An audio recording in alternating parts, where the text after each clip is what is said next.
ready to take you through every first-round matchup. This is Betting the Bracket on VSiN, the Sports Betting Network. We are off and running as the bracket is set. Hello, everyone. That is Jonathan Von Tobel. I am Tim Murray. This is Betting the Bracket. For the next 3 hours, we will be breaking down every single game in the NCAA tournament. We'll take a look at line moves. We'll have plenty of analysis for you. We'll have best bets. Everything you need to know as you take a look at this bracket and you get ready to bet all of these first-round games. Hopefully, we'll have some region prices, updated futures as well. From the social media perspective, at MeJVT is where you can find Jonathan Von Tobel. I'm at One Tim Murray. We are live on DraftKings Network. We're live on VSiN, YouTube TV. We are free right now on youtube.com/VSiN Live. And hello to all of our radio affiliates across the country. Can't wait for the next 3 hours. We will be going behind the trading room floor, onto the trading room floor. Johnny Avello scheduled to join us in less than 15 minutes. Our senior VSiN analyst, Matt Humans, will join us later on in this hour. He's already tweeting out things,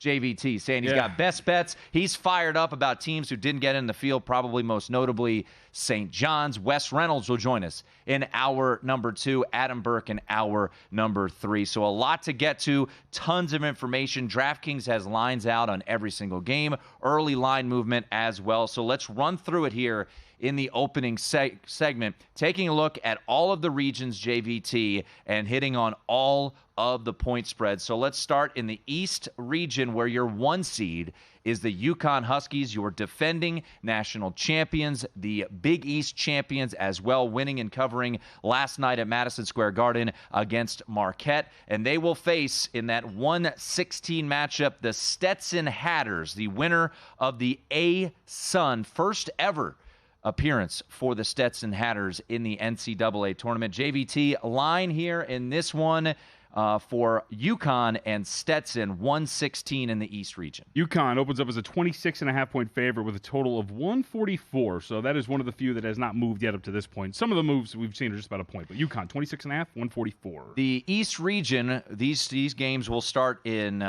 Brooklyn, New York, and then the winner of this little quad here of UConn, Stetson, Florida Atlantic, and Northwestern will head to Boston. So the Huskies certainly have a intriguing draw from a regional standpoint as the number 1 overall seed. The UConn Huskies get the Stetson Hatters. The 8-9 matchup, this came as a bit of a surprise based off of seeding. Not the fact that the Florida Atlantic Owls from the American Athletic Conference last year, making it to the Final Four, JVT, reached the field of 68, but the fact that they landed on the 8 line was very surprising. Some projections had them maybe headed to Dayton, but ultimately the Owls get the benefit of the doubt. They land on the 8 line, where they will take on the Purple Cats of Northwestern, and we have a higher seed favored here in this spot. We did, but this is the biggest move so far of the early portion of our show. Northwestern had it down as an opener of -2 with a total of 140.5. Florida Atlantic is now your 1.5-point favorite with a total of 140.5. So about a 3.5-point line move there. Florida Atlantic, I'll tell you this has been a team that the Sharps have seemed to bet time after time this year. Bounced in the semifinals, I should say, of the AAC tournament against Temple, who ultimately lost today to UAB in that AAC championship. So a flip of favorites there. Money coming in on Florida Atlantic, a 3.5-point move.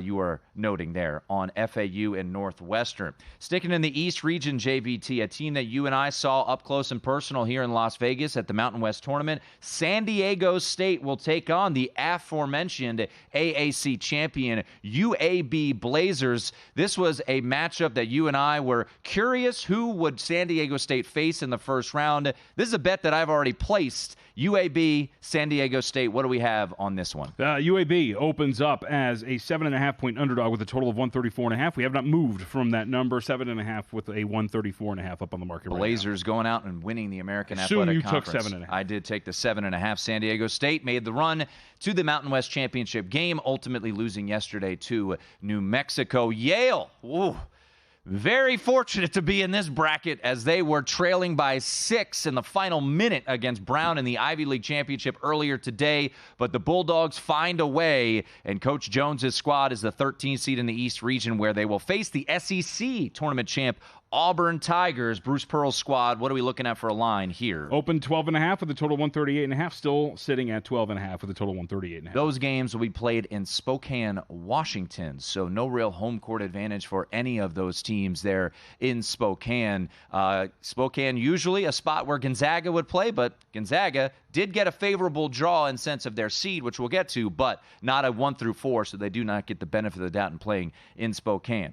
Bottom half of the East region, let's go to the 6th seed. That is the BYU Cougars, who will be taking on the Duquesne Dukes, the Atlantic 10 champions. First time in the field for the Dukes since 1977, and they take on the Cougs of BYU, who finished up the year 16th in KenPom. JVT, what do we have for a line in BYU Duquesne? No movement, 7.5 at the open with a total of 140.5 for the Big 12 BYU Cougars. The Big 10 tournament champions, very impressive performance, wrapping up the final regular season game of the NCAA season. The Illinois Fighting Illini beat Wisconsin and covered, winning 93-87. Illinois is finished 10th in KenPom, third best offense in the country. They will get a challenge in that opening round. This game taking place in Omaha, Nebraska, where they will play Morehead State. Morehead State, the first team to punch their ticket to the NCAA tournament last Saturday, the champs of the Ohio Valley.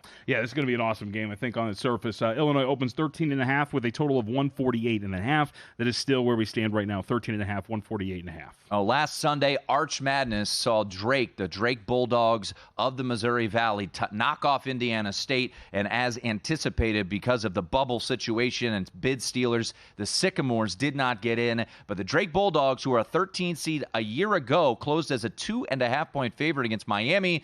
They are back in the dance. They're seeded higher as a 10 seed, or lower, I guess, and they will take on Wazoo, Washington State, the 7 seed. I think a little bit of surprise to see Wazoo fall on the 7 line, as they don't get the benefit of the doubt there in a pretty soft conference. What are we looking like here, Drake and Washington State? And another coin flip spot here in the opening round for Drake, 1.5 in favor of Washington State with a total of 138.5. No movement there. Drake 51st in KenPom, Washington State 42nd. So that coin flip point spread makes some sense. And rounding out the East region, once again, these games played in Omaha. Would be fun to see Iowa versus Iowa, being where those two institutions are from. Drake from Des Moines, Iowa State from Iowa, of course. They take on the Jackrabbits of South Dakota State in the opening round. Iowa State, very impressive on Saturday, dismantling Houston. What is our line, Iowa State, South Dakota State? No movement either here. 16.5 with a total of 133.5 at the open, and that is currently where the market sits right now. All right, let's head to the South region. Johnny Avella will give us his thoughts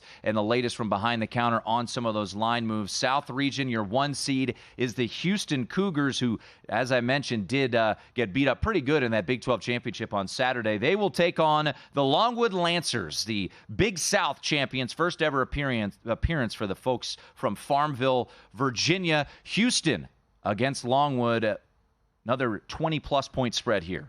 Currently sitting there, too. 22 with a total of 129.5 was the open. Still where we sit right now, 22, 129.5.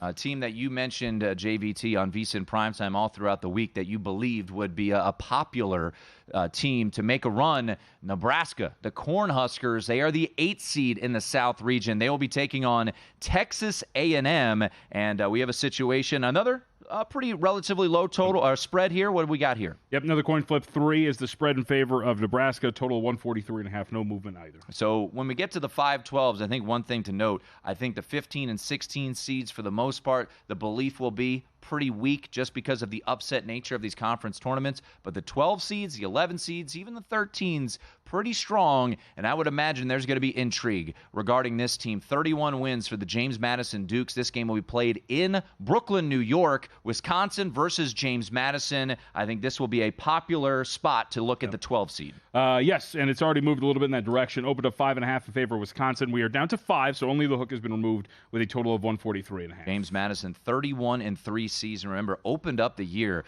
with that impressive win on the road at Michigan State in overtime. Started the year 14-0 before losing their first game on January 6th. The Catamounts of Vermont, yet again, winning the America East Conference, and they will take on the Duke Blue Devils, also in Brooklyn, New York. Duke losing in the quarterfinals to NC State in that ACC tournament. Yep, and not instilling market confidence, at least. This opened 12.5 with a total of 131.5. We are down to 11.5 here, so 1 point move in favor of Vermont. All right, to the bottom part of the bracket, to Pittsburgh, Pennsylvania. We'll try to run through these games before we get to Johnny Avello from DraftKings.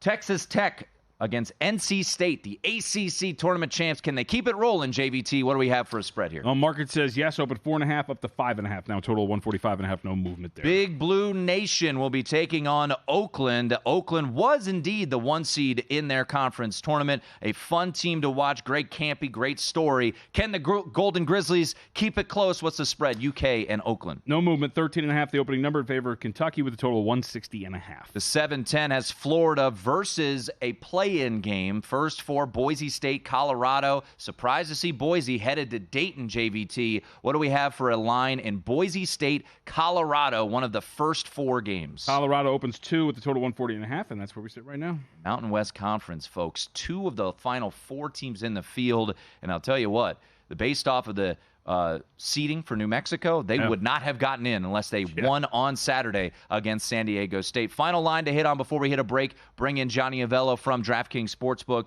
These games played in Indianapolis. The 2 seed, Marquette. Tyler Kolek did not play in the Big East tournament against Western Kentucky. And another full point move here. Open 16.5. We're down to 15.5 with a total of 158.5. Hilltoppers taking some early money. What are the biggest line moves? What should we anticipate? Johnny Avello from DraftKings Sportsbook will help us.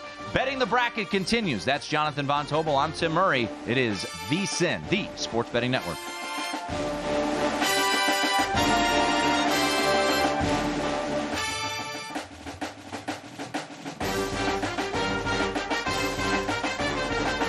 This is Betting the Bracket on VSiN, the Sports Betting Network.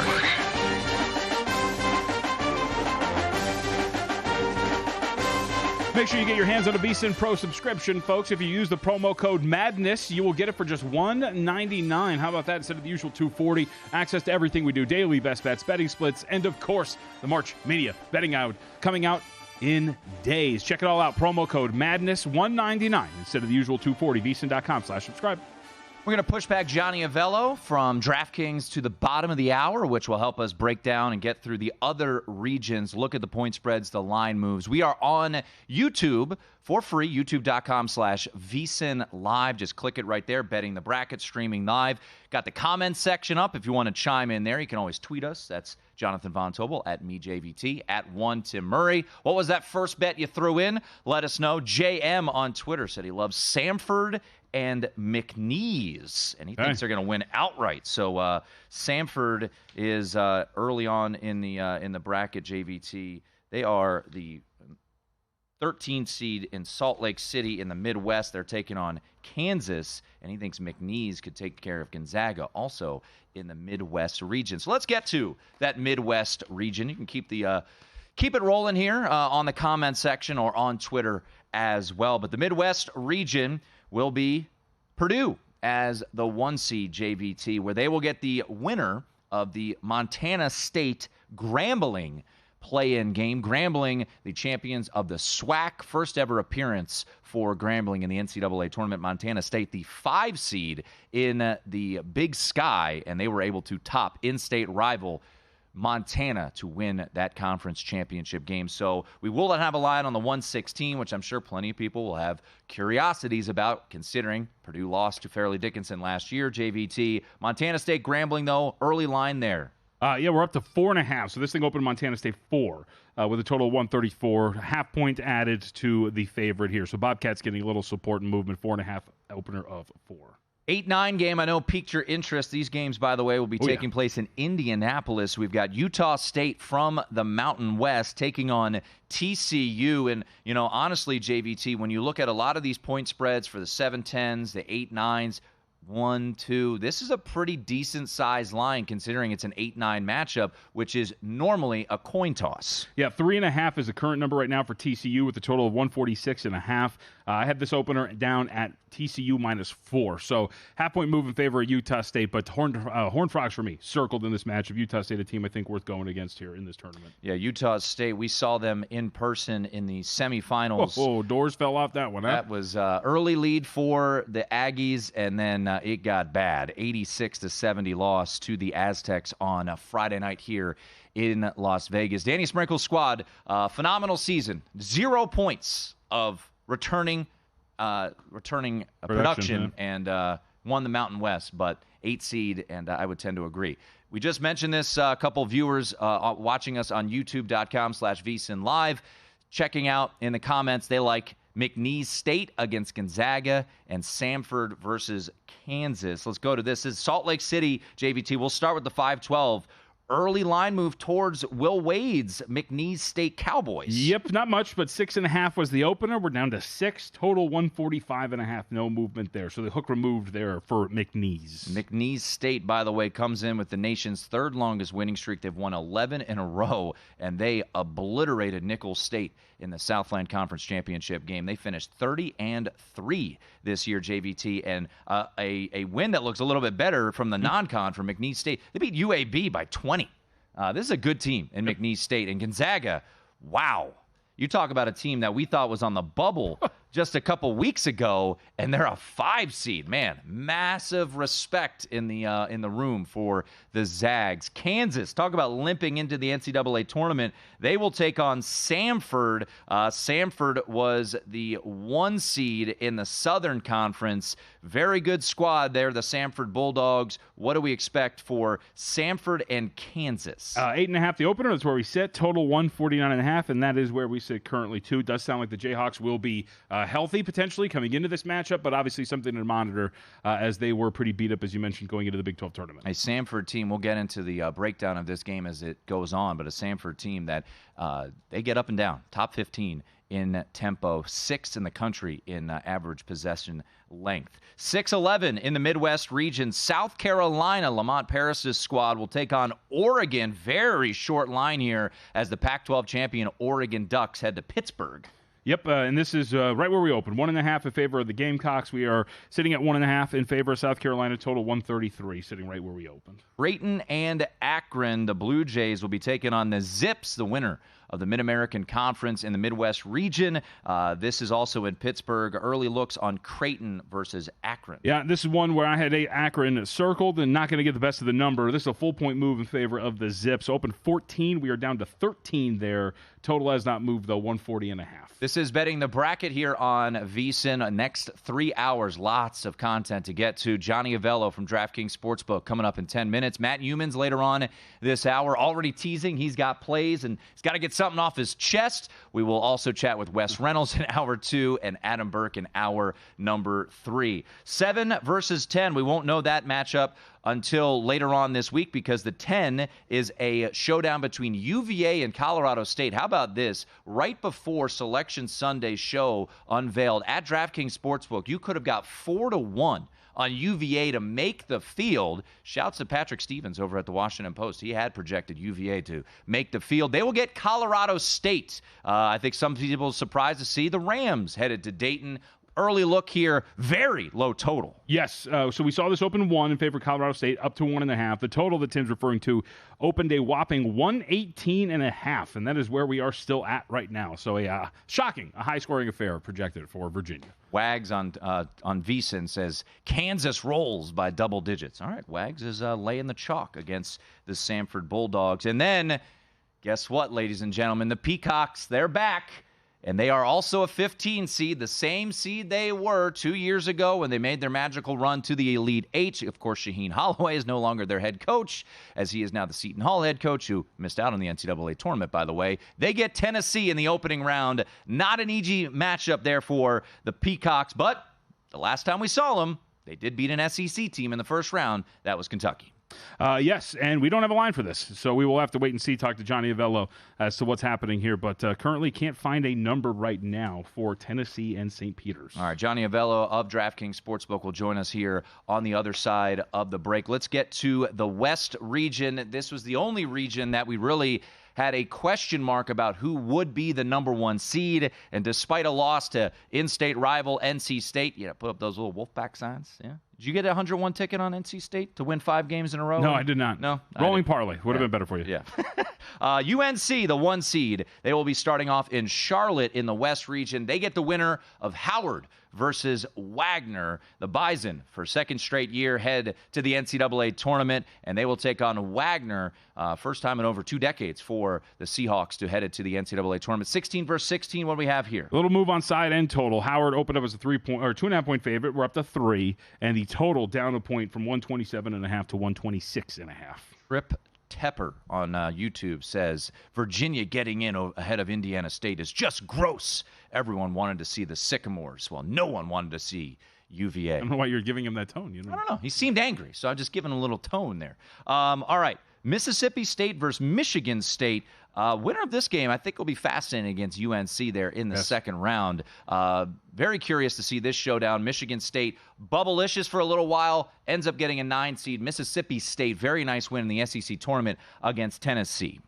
Michigan State -2 at the open with a total of 127.5. No movement. 2 and 127.5 currently at DraftKings. Could this be a very popular dog situation? We head to Spokane, Washington, where the West Coast Conference champions St. Mary's Gales will take on the Lopes of Grand Canyon. Bryce Drew's squad besting UT Arlington late last night here in Las Vegas to win the WAC. Grand Canyon, a very veteran team. What do we have here? I think there will be much intrigue regarding the Lopes. Already intrigue involving Grand Canyon. Open 6.5 with a total of 129.5. We are down to 5.5, and the total has had the hook removed. We are down to 129 there. Alabama and Charleston also in Spokane, the 4-5 here. By the way, just aside, JVT, to get the matchup of Alabama St. Mary's with those contrasts and styles. Come on. Holy smokes, baby. But what do we have for Alabama and Charleston? Charleston, better season a year ago, but Charleston ends up winning the CAA for a second consecutive year. Last year, they were also in a similar spot. They were the 12 seed taking on San Diego State, 13 here against Alabama. We have 10.5 at the open and a total of 168.5 currently where we stand right now. It is Betting the Bracket here on VSiN. Hello to everyone watching on DraftKings Network as well, and on our many affiliates across the country for the radio side. Let's get in one more game, the 6-11.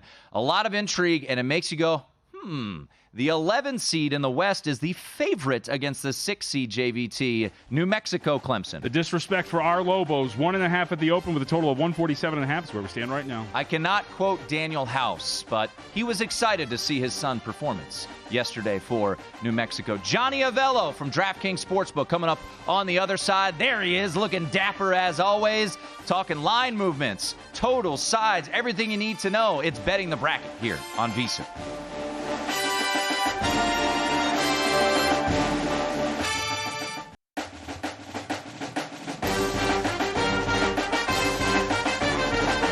This is Betting the Bracket on VSiN, the Sports Betting Network.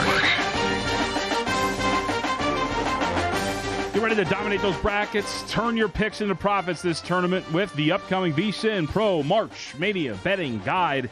Inside, you'll find expert strategies, insider tips, and in-depth analysis that will give you the edge you need to outshine the competition. From underdog upsets to championship predictions, VSiN Pro Betting Guide is going to have everything. Brackets from hosts and experts, NCAA tournament betting trends, and, of course, best bets for every round of the tournament.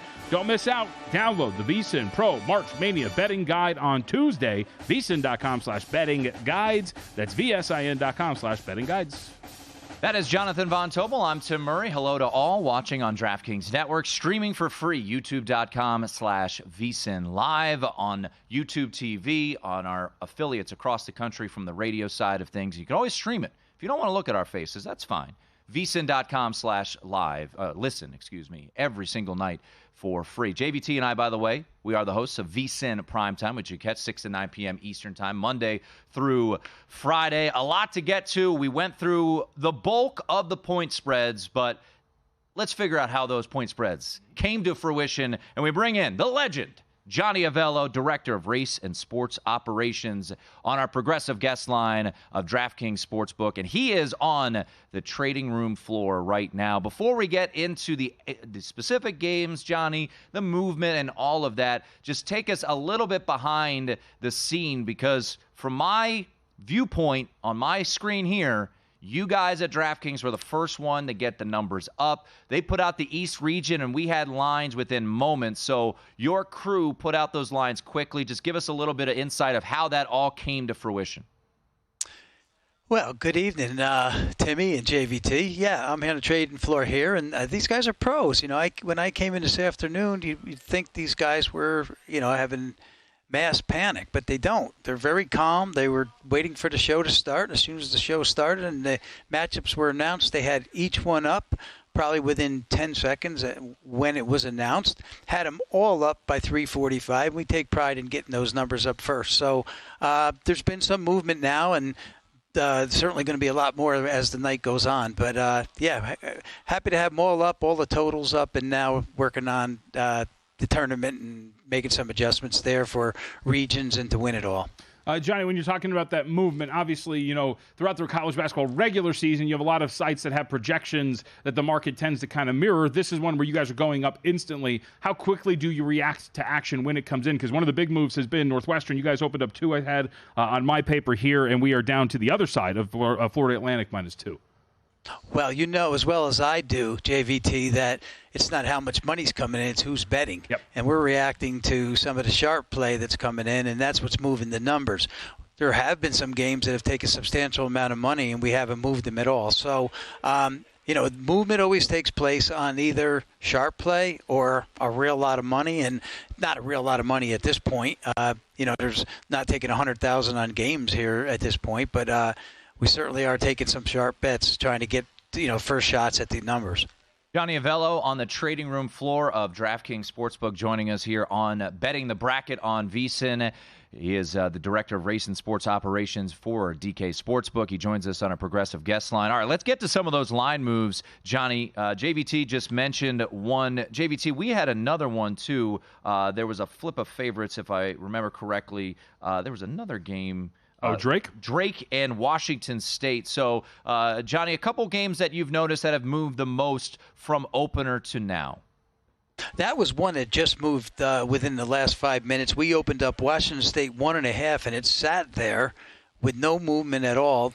Then all of a sudden it went to 1, and now Drake is the favorite. Drake from the Missouri Valley becomes the favorite over the Pac-12 team. So, that was one. A couple earlier moves. Northwestern opened 2 over Florida Atlantic. That's down to 1.5. That game's taking place at Brooklyn. This was a big move right here, guys. This St. Mary's opened 6 over Grand Canyon out of the whack. And I find this Grand Canyon team really interesting. The 29 wins, I know they got 16 of those wins at home where they haven't lost. But this is their second year in a row in this tournament. And so maybe being a little more comfortable in the tournament, maybe that's why the bettors took the 6, the 6.5, the 6, and the 5.5, and that game's up in Spokane. A couple others, another out of the West, Baylor opened 11.5, is up to 12.5 over Colgate out of the Patriot League. Colgate had 25 wins, but the bettors were having none of it. They didn't care. They thought Baylor should have been stronger favorites. Same went for Houston. We opened Houston 19.5. That game's up to 22. That was one of the bigger moves over Longwood. I understand that Longwood was 6-10, I think, in the conference, so probably lucky to be there. And we didn't reduce Houston's power rating because of the loss, but it's still, that's one of the bigger spreads in the entire tournament. James Madison with 13 straight wins. They took money, 12.5, 12, down 11.5. That game's in Brooklyn. James Madison's a team that's going to be talked about a lot. That's a team I expect to continue to keep getting play, probably all the way through opening round of the tournament. Texas Tech 4.5, up to 5 over NC State. I think NC State, the feeling with NC State is they had this run. They won the tournament. Can they sustain that run? And usually going back and looking at past performances, when a team does that, kind of peter out when it comes to the tournament, and I think that's what they're looking at. That game is in Pittsburgh, and one other with some pretty good movement was Creighton opened up 15 over Akron, who won the the MAC tournament, 15 down to 14, now 13.5. Now, that's some movement that I have. That's not all. And as I'm standing here speaking to you, there's more happening. So it's going to be like this for the rest of the night. So one of the things, of course, that we always like to talk about, right, in any single sport, specifically in college, because rankings and seeds are part of it, is rankings and seeds not reflecting what a power rating is. One of the ones that sticks out, Johnny, is we do have an 11-seed favorite in a matchup, New Mexico. So where do you guys stand with New Mexico? Because by some metrics, they're about a top 25 team. Where do you guys have the Lobos? Yeah, New Mexico, 11 is a 1.5-point favorite over Clemson. Now, that game may have moved, JVT. I don't know. That's when I came up here to do the shot with you guys. That's what they were, 1.5. But that is one of those 11. Yeah, so there's one of those where the 11 seed is higher than the 6 seed. Now, I guess if the tournament guys were going to make the number, they would probably make Clemson a 4 or 5-point favorite in that game. But us odds makers think a little bit different. Yes, New Mexico is the higher-rated team there. Higher ranking in the power rating. Johnny Avello, DraftKings Sportsbook, Director of Race and Sports Operations, joining us live from the trading room floor to give us the latest on those opening lines that are out there. Just from the futures market, I just pulled up DraftKings right now. UConn plus 450, Houston 5-1, Purdue 6-1, and then UNC at 14-1. When the bracket came out, Johnny, did you see any movement based off of the draw for a particular team in the futures market? It wasn't so much the bracket, Timmy. You know, we opened up in North Carolina last week, and actually it was the beginning of this week, and it's just been North Carolina money pouring in. So can't stop on North Carolina, couldn't stop on NC State, who had that good run, so the bettors down there did make some money on that side. I don't know if there's anybody that's moved substantially since we've released the numbers. I would say pretty much everything has been holding steady. Now, if the conference tournaments are going to be any gauge of what's going to happen in this tournament, well, we can blow up that whole future marker, can't we? Yep. All right, so let me ask you this, because we're never satisfied. What is the plan now moving forward? What's your schedule like in terms of odds to make the Final Four, to win regions? When do you plan to have those things out? Oh, those guys are working on that right now. Regions will be up tonight. How many seeds will make the Final Four? All the guys are working on those props. If we don't get everything up tonight, you can be sure that the rest of it will be up in the morning. All right, one final one just for a little fun here. St. Peter's, who was the darling 2 years ago, Johnny, and I know that every sportsbook out there hated the Peacocks because they kept winning. Obviously, DK is alive in New Jersey, so you can't bet St. Peter's in that state. But just give us your expectation. Do you think the bettor will jump back on that Peacock train when they roll and take on Tennessee? I don't think they're taking that Peacock train on the money line against Tennessee. Tennessee's an angry team right now. So, yeah, they may take them with the points, but I don't think this is that same team with that magical run. I would agree with that assessment. Dalton Connect is not going to allow that to happen. Hey, Johnny, great stuff. Always appreciate it. I know you're busy. We appreciate the insight. Thank you, guys. Always good seeing you. There he is, Johnny Avello, the Director of Race and Sports Operations, joining us on our progressive guest line of DraftKings Sportsbook. We're streaming live on YouTube, youtube.com/VSiN Live. You can always tweet us at @1TimMurray, @MeJVT. Tone on Twitter or on YouTube says all over the Lobos in the first round. Go, He's baby. believing in it. All right, let's get a Talk about a pair of guys who got some Final Four tickets on the Lobos. Let's do it, baby. Yeah, still get a 30-1 for our Lobos to make it out. Real quickly, JVT, we're going to bring in Matt Humans on the other side. Mentioned Baylor Colgate real quickly as we wrap up the West region. Johnny mentioned a little bit of line movement here, Baylor versus Colgate. Yeah, I got it opening up at 11.5, and we're up to 12.5 now. That's one of two that has stuck out. The other we'll mention really quickly. Marquette opened 16.5. We're down to a 15 for Marquette. Questions about Tyler Kolek did not play in the Big East Championship game. That's Jonathan Von Tobel. I'm Tim Murray. It's Betting the Bracket. Matt Humans next.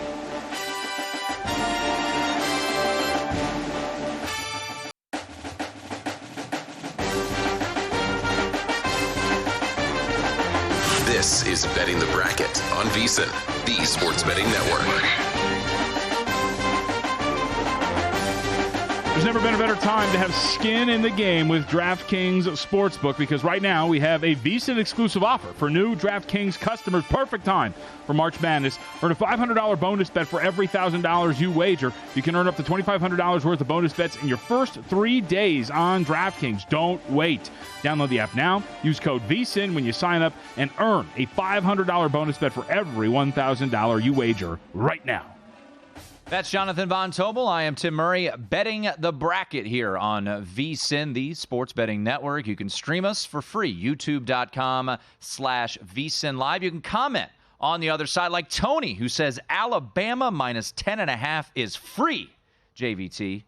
Free money, eh? Free money. That's what Tony's saying on the YouTube comment section. Is that Tone B or is that just Tony? No, that's Tony. We got lots of T folks rolling in on the comments. Speaking of T and testosterone, Alabama, by the way, playing Charleston in the West region. That was the easy one. Matt Humans. Matt Humans joins us right now, and Matt Humans tweeting out right before coming on the program, the NCAA Selection Committee does another comically bad job. Auburn, among many of the teams that got screwed. All right, Mr. Humans, the floor is yours. What grinded your gears the most about the committee's 68-team bracket? Yeah, I'm not going to sit here and go on and on about mistakes I think that were in the bracket, because it feels like we do that every year. And our job is to find winners in these matchups and best bets. But I will say that, if you look at the East, UConn, the number one overall seed, gets the Huskies probably get the toughest road of all the number one seeds, with Iowa State at 2, Illinois at 3, Auburn at 4. Those are 4 conference tournament champions. And how about Auburn? You're a 4 in the same half of the bracket with UConn. And Auburn's number 5 in the NCAA net rankings, number 5 overall. And you're a 4 seed in the same half of the bracket with UConn. Doesn't make a whole lot of sense. It's disappointing that Indiana State, which is number 29 in the net, and St. John's, which is 32 in the net, got left out of this field. There's a lot of teams I'd like to see matched up against St. John's, and I would bet St. John's, including more than a few Mountain West teams. I've always been a proponent of the Mountain West. I'm not sure that the league deserved to get 6, but hey, it's great that the Mountain West got 6, and talk about some of the best bets here. But I do think that UConn got the toughest draw of the ones. I thought Purdue probably got the easiest of all the 1 seeds. Looking at it, and on the CBS selection show, those guys never fail. Seth Davis, Clark Kellogg, Jay Wright, they all picked chalk to go to the Final Four. Yeah, not a shock. All right, you mentioned the Mountain West. We'll start there. Did you bet against any of these teams? Because I got 2 on my list to fade. I think Utah State, San Diego State are among them. Did you go against any of the Mountain West teams? Well, one of my best bets, the first bet I made, is UAB plus 7.5. Me and you both, Matt. Me and you both. Okay, the Aztecs are going to be a fade. I've been saying that for weeks, so I got to follow through with it here. And UAB's won 5 in a row. The Blazers beat Temple twice. And how about that story with the Temple team late in the season? But Blazers beat SMU in South Florida, included in that 5-game winning streak. And they got a really good senior guard, or a guard from New York, Alejandro Vasquez. I was watching UAB the past couple of days, and when they got the matchup against San Diego State, I said, okay, I would make that number somewhere around 4.5, 5. It came out 7.5. I'll take the 7.5 with the Blazers against the Aztecs. Yeah, that was my first bet as well, to take the points with UAB. Matt Humans joining us here on Betting the Bracket on VSiN. VSiN tonight is Matt's show, which you can catch from 11 p.m. to 2 a.m. on weeknights. And we will have our contest returning coming next week as well. He and Wes Reynolds each and every night here on VSiN. So UAB is 1. Where else are you looking, Matt, for a best bet in round number 1? Some of the Mountain West matchups are really interesting, too. We'll talk about those we got plenty of shows to talk about those this week. But I'm going to go against a Big Ten team here, Illinois, which just won the Big Ten tournament, looked really impressive. We know the recent history of Big Ten tournament winners is not positive in the first round of the NCAAs. And Morehead State, as a 13.5-point dog against Illinois, is going to be another bet that I make here pretty soon. I was waiting to see if this number might tick up to 14, but I might have to take 13.5. But the Eagles have won 6 in a row. They rolled through that Ohio Valley Conference tournament, and they got a player who could be a star in this tournament, at least in the first round or second round. Riley Menix he averages nearly a double-double, 20.8 points, 9.8 rebounds. He's a 6'7" senior, and he's going to be a load for Illinois to handle. And this is also a Morehead State team that shoots 36% from three, which is relatively good. And I think Illinois, coming off that Big Ten tournament win, might be a vulnerable favorite here in the first round. So let's go Morehead State. And also, I think this is going to be a popular play. And I want to read the room a little bit this week, and I don't want to be on all the chic upset picks. But the McNeese Cowboys, +6 against Gonzaga, have my attention here. A team that went 17-1 in the Southland, 30-3 overall. They get a senior guard, Shahada Wells, who's a star, 17.8 points, 40% from three. And I think Morehead's going to give McNeese is going to give Gonzaga all it can handle there. So McNeese +6 would be probably the third play I make. Yep, and we saw that open 6.5, so you're not in the only one thinking that. And Matt, so I came into this, we talked about this actually right after the West Coast Conference Championship. I brought up the fact that I think Gonzaga is a team that I've got circled to play against as we enter NCAA tournament play, because I think the market's just got them overvalued. Were there any other teams that are on your radar that you're waiting to see where the market's going to move? One team I'm really interested in is Marquette, because we don't know if Tyler Kolek is going to be healthy, the point guard. Western Kentucky right now is a 15-point underdog in that game. Is there a chance that if Kolek can't go in the first round, they hold him out and think that maybe we'll bring him back in the second round? That's something that's kind of interesting to keep an eye on. And, as far as teams I think to bet on or play against, I've got a handful of them written down here. I'm probably going to look to play on Oregon, which is surprising. I never would have thought to say that a week ago, but man, I really like the way that team looked in the Pac-12 tournament with a dominant big man. And Dana Altman is a coach who's, I think, never lost in the first round of the tournament. And right now you've got Oregon as a 1.5-point dog right against South Carolina. That might be one I like to play. I was, some of the Big East teams that didn't get in, I was a little bit surprised. And, the ACC gets 5, and the Mountain West gets 6. I thought there was a little bit too many, and some of the disrespect for the Big East. But I'm probably going to look to play against a couple of the ACC teams as well.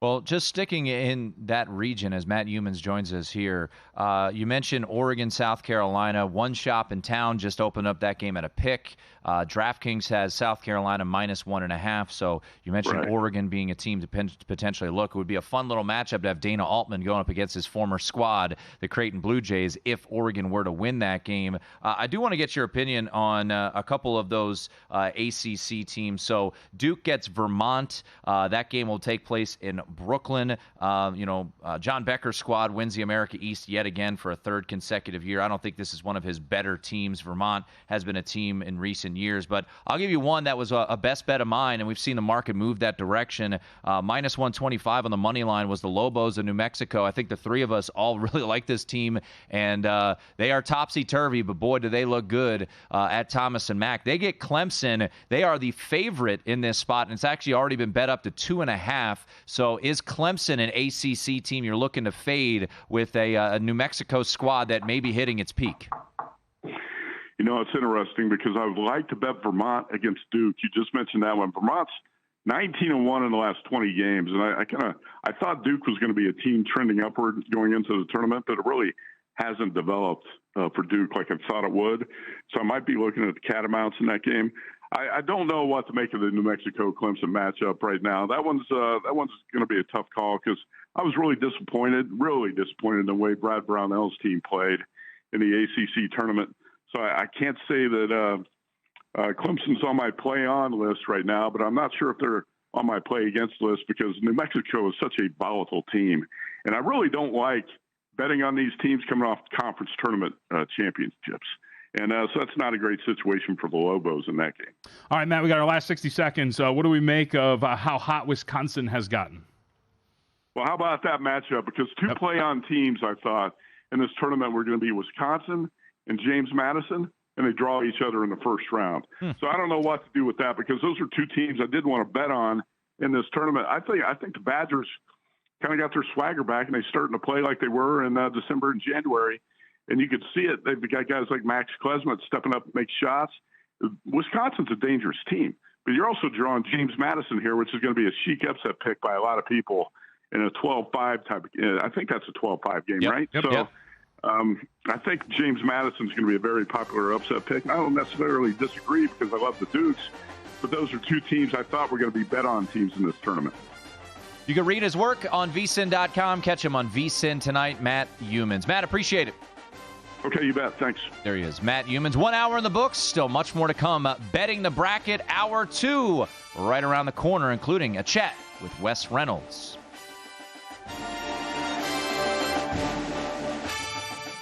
The madness is here, and VSiN experts are ready to take you through every first-round matchup. This is Betting the Bracket on VSiN, the Sports Betting Network. Hour 2 of Betting the Bracket here on VSiN. The bracket is here. Lines are out. Lines are moving. Already heard from Johnny Avello and Matt Youmans. Matt Youmans' favorite plays so far, UAB plus the 7.5, which I agree with against San Diego State. He likes Morehead State catching 13.5, fading the hot team after the Big Ten championship victory as Morehead State plays Illinois in Omaha, Nebraska, and was keeping an eye on McNeese State. Was hoping to potentially bet the Cowboys, Will Wade's McNeese State squad, who will be taking on Gonzaga. We are streaming live right now for free, youtube.com/VSiN Live. The comments section is rolling along, loving it. Big Kahuna is a big Matt Youmans fan, so he likes what he's seeing from Matt Youmans. I feel like Matt's been called that once or twice. The Big Kahuna? Yeah. Yeah, maybe. Adam Fitzgerald says a half-point move towards McNeese State, so he agrees, looks like, with Mr. Youmans' assessment on McNeese State. Dirty Reg 22 said NC State should make a run. Burns will be tough to handle. Yes, he was DJ Burns. DJ Burns is a big boy, and he is NC State making a run here. How about Will Brinson, who joined the show, CBS Sports NFL Insider, maybe the most famous NC State alum in the media? I don't know. I'm just making a projection. But he joined VSiN Primetime with us a couple weeks ago when I bet against or on NC State against Duke, a game they lost and did not cover. He was hoping for them to fire Kevin Keatts. NC State, folks, lost their final 4 games, 5 of the last 6, 7 of the last 9, and they go to Washington, D.C., win 5 straight games, beat Duke, beat Virginia, beat UNC, 3 teams in the field here in the NCAA tournament, and they move on. NC State does to the NCAA tournament. They're an 11 seed in the South region where they will be taking on Texas Tech. All right, JVT, before we get to some of our early bets, let's just get a quick monitoring of early line movement. We had Johnny Avello on talking about some of the biggest line moves. So of note here, some of the bigger line moves that you've picked up on. Yeah, the big one is the 8-9 matchup in the East between Florida Atlantic and Northwestern. Northwestern opened up as a 2-point favorite with a total of 140.5. That total remains, but we have a flip of favorites. We have a 4-point move toward Florida Atlantic. Woo! Owls now laying 2. So they opened up as a 2-point underdog, now the 2-point favorite in that matchup. And as we have kind of discussed, the market's been stubbornly high on Florida Atlantic throughout this entire season. That seems to be continuing here for FAU. So maybe the Foul Owls will be on the prowl, but considering that they are 16-17 against the spread this season, maybe again the market overreacting there. So yeah, Florida Atlantic, for those wondering, in AAC play, just dreadful. ATS. They got some covers down the stretch there. Maybe the market started to get a little bit low on them, but they did wrap up the regular season, or the postseason, I guess, with a loss to Temple as a 14.5 point favorite. JVT, guess what the market did in that game? They bet FAU from 12 out to 14. So FAU now a favorite against Northwestern. Boo Buie, he's the type of guy that, man, you like to back. Boo Buie, the stud for Northwestern. Elite guard play. Do you like to look at a team like that in the NCAA tournament? But a flip of favorites here, one of the biggest moves we've seen so far. Other notable moves that you've seen? Let's go with one of the big favorites, which we've seen the market steadily move against them. Ed Marquette opening up as a 16.5 point favorite. We are down to 15 there against Western Kentucky with a total of 158.5. I guess maybe questions about Kolek and his health going into that matchup against Marquette. Against Western Kentucky, so market kind of pushing up against them. But does seem that he might be healthy. So we'll see if that's going to be the case, and I think they did the right thing. But that's one of the bigger ones as well, at least in terms of multiple points we've seen. We've also seen Drake, as you had noted earlier in the program. Drake actually opened up as a 1.5-point underdog. According to my notes here, they are now a 1-point favorite with a total of 138.5 against Washington State. Yeah, one of my early bets was the Drake Bulldogs. I looked at this team as a team to back. People are going to remember them last year. They were a popular play in the opening round, and that was a bet that I did have last year. I believe they opened 3.5-point favorites against Miami in a 13 versus 4 matchup, JVT, and they closed 2.5-point dogs. They were up on Miami 55-47 with 5 minutes and 10 seconds to go, and Miami outscored them 17-1 to close out that game. Tucker DeVries, who is the best player, the coach's son for Drake, had a dreadful performance last year in the NCAA tournament. So I like Drake. I like them to win that game. I think Kyle Smith's squad at Washington State has done an incredible job this year, but I do think Drake is the rightful flip of favorites here. I want to pick this up here. This was just tweeted out. Shaka Smart, head coach of Marquette, was meeting with the media, and he said the team didn't get back to Milwaukee until around midnight after playing in the Big East title game. Shaka Smart said he ran into Tyler Kolek at the facility after they got back and asked him why he was still there. Quote, "I'm going to get some ball handling drills in." So I think Tyler Kolek should be ready to go, but we will see. He did not play in the Big East Championship game. I wanted to mention a couple of other things. You mentioned NC State and Texas Tech and what that's going to look like here. Texas Tech got bet up from a 4.5-point favorite to a 5.5-point favorite over at DraftKings, so that's one of the moves there. It's also worth noting that their lone 7-footer on the roster, senior Warren Washington, out of the boot that he's been wearing. He missed the last 6 games, so that's obviously a pretty big deal considering DJ Burns, as you mentioned, kind of a big fella. You might need some size to deal with him, but Texas Tech up from 4.5 to 5.5. All right, more on the line movement and how the market has been betting things with Matt Grill from DraftKings Sportsbook coming up in less than 10 minutes. We've alluded to them, but let's get to them.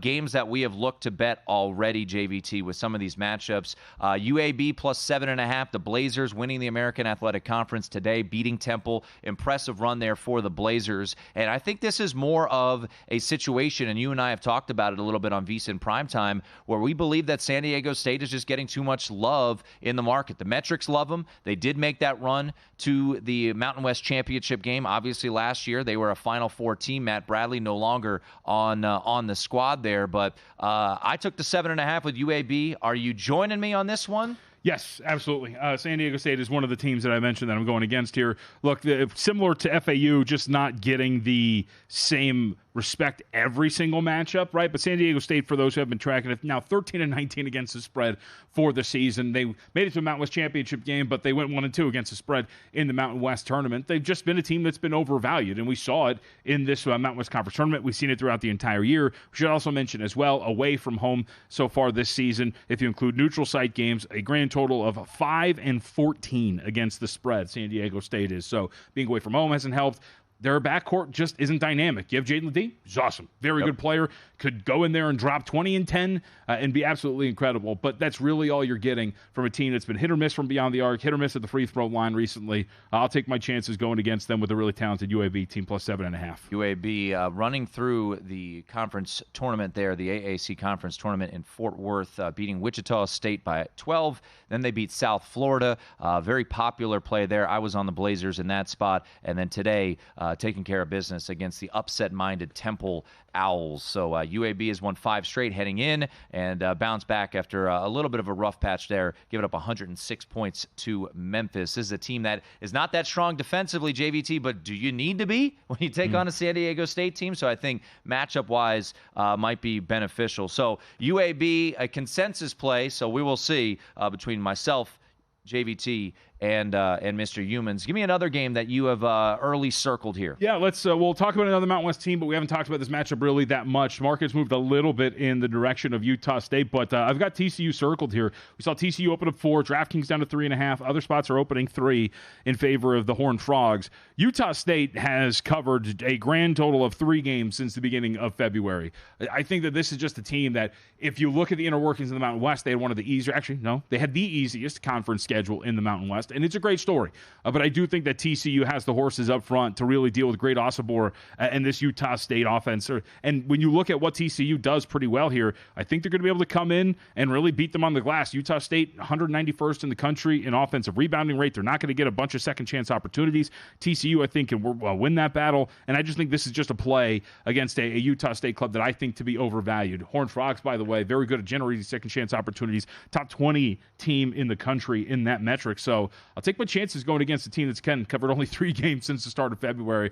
I think we've seen the magic wear off. So that was at the top of the list, too. But that's one to easily wait because the market seems to be moving in the direction of Utah State. KenPom, for what it's worth, got it projected as a 2-point win, but I've got the Horned Frogs circled. A couple people chiming in on YouTube, youtube.com/VSiN Live. Trip Tepper says, Andy Kennedy, very, very, emphasis on the very, good coach there for UAB. You could always tweet us. I'm at one Tim Murray. That's at me, JVT. Catch us each and every weeknight from 6 to 9 p.m. Eastern Time, VSiN Prime Time. Another game, JVT, that I look to bet. I mentioned Drake. I mentioned UAB. We've talked a little bit about New Mexico.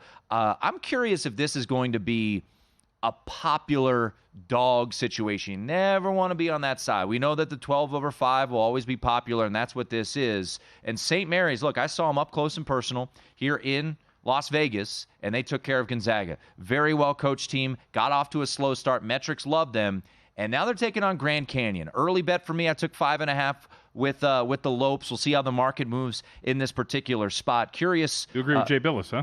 Yeah, I heard about that. Apparently, Jay Billis said that Grand Canyon should be favored, so I should probably get off that bet immediately.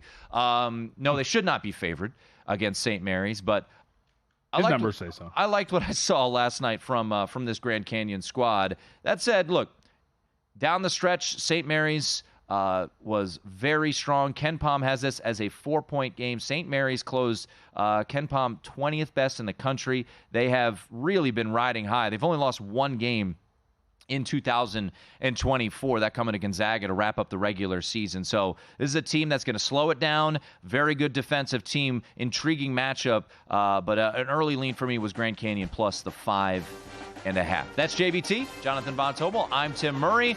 Much more to come. Wes Reynolds later on in this hour will get his favorite plays of round number 1. But more line movement, market adjustment. We'll get the latest from behind the counter. Matt Grill from DraftKings Sportsbook will join us next. It is Betting the Bracket on VSiN, the Sports Betting Network.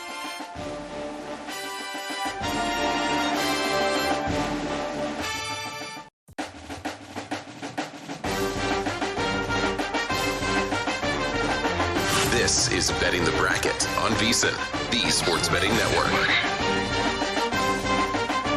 Get ready to dominate the brackets. Turn your picks into profits this tournament with the upcoming VSiN Pro March Mania Betting Guide. Inside the guide, you're going to find expert strategies, insider tips, and in-depth analysis that are going to give you the edge. You need to outshine the competition. From underdog upsets to championship predictions, the VSiN Pro Betting Guide is going to have brackets from hosts and experts, NCAA tournament betting trends, and, of course, best bets for every round of the tournament. Don't miss out on this game-changing resource. Download the VSiN Pro March Mania Betting Guide on Tuesday at vsin.com/betting guides.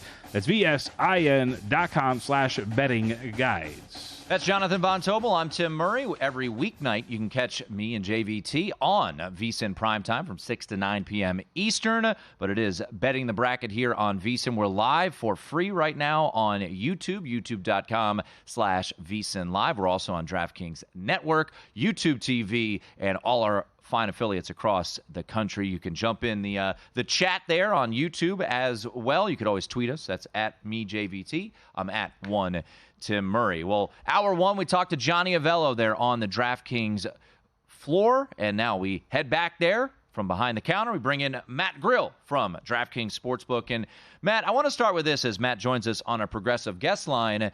The futures market. We went through some early line moves with Johnny Avello, but the futures market is obviously something that people are curious to keep an eye on. So the bracket is now here, and obviously you guys have had a futures pool all year long. Let's talk about teams that adjusted in the positive way, shortened their odds based off of the bracket. What were some teams that once the bracket was revealed about an hour or so ago that you saw their numbers get chopped a little bit?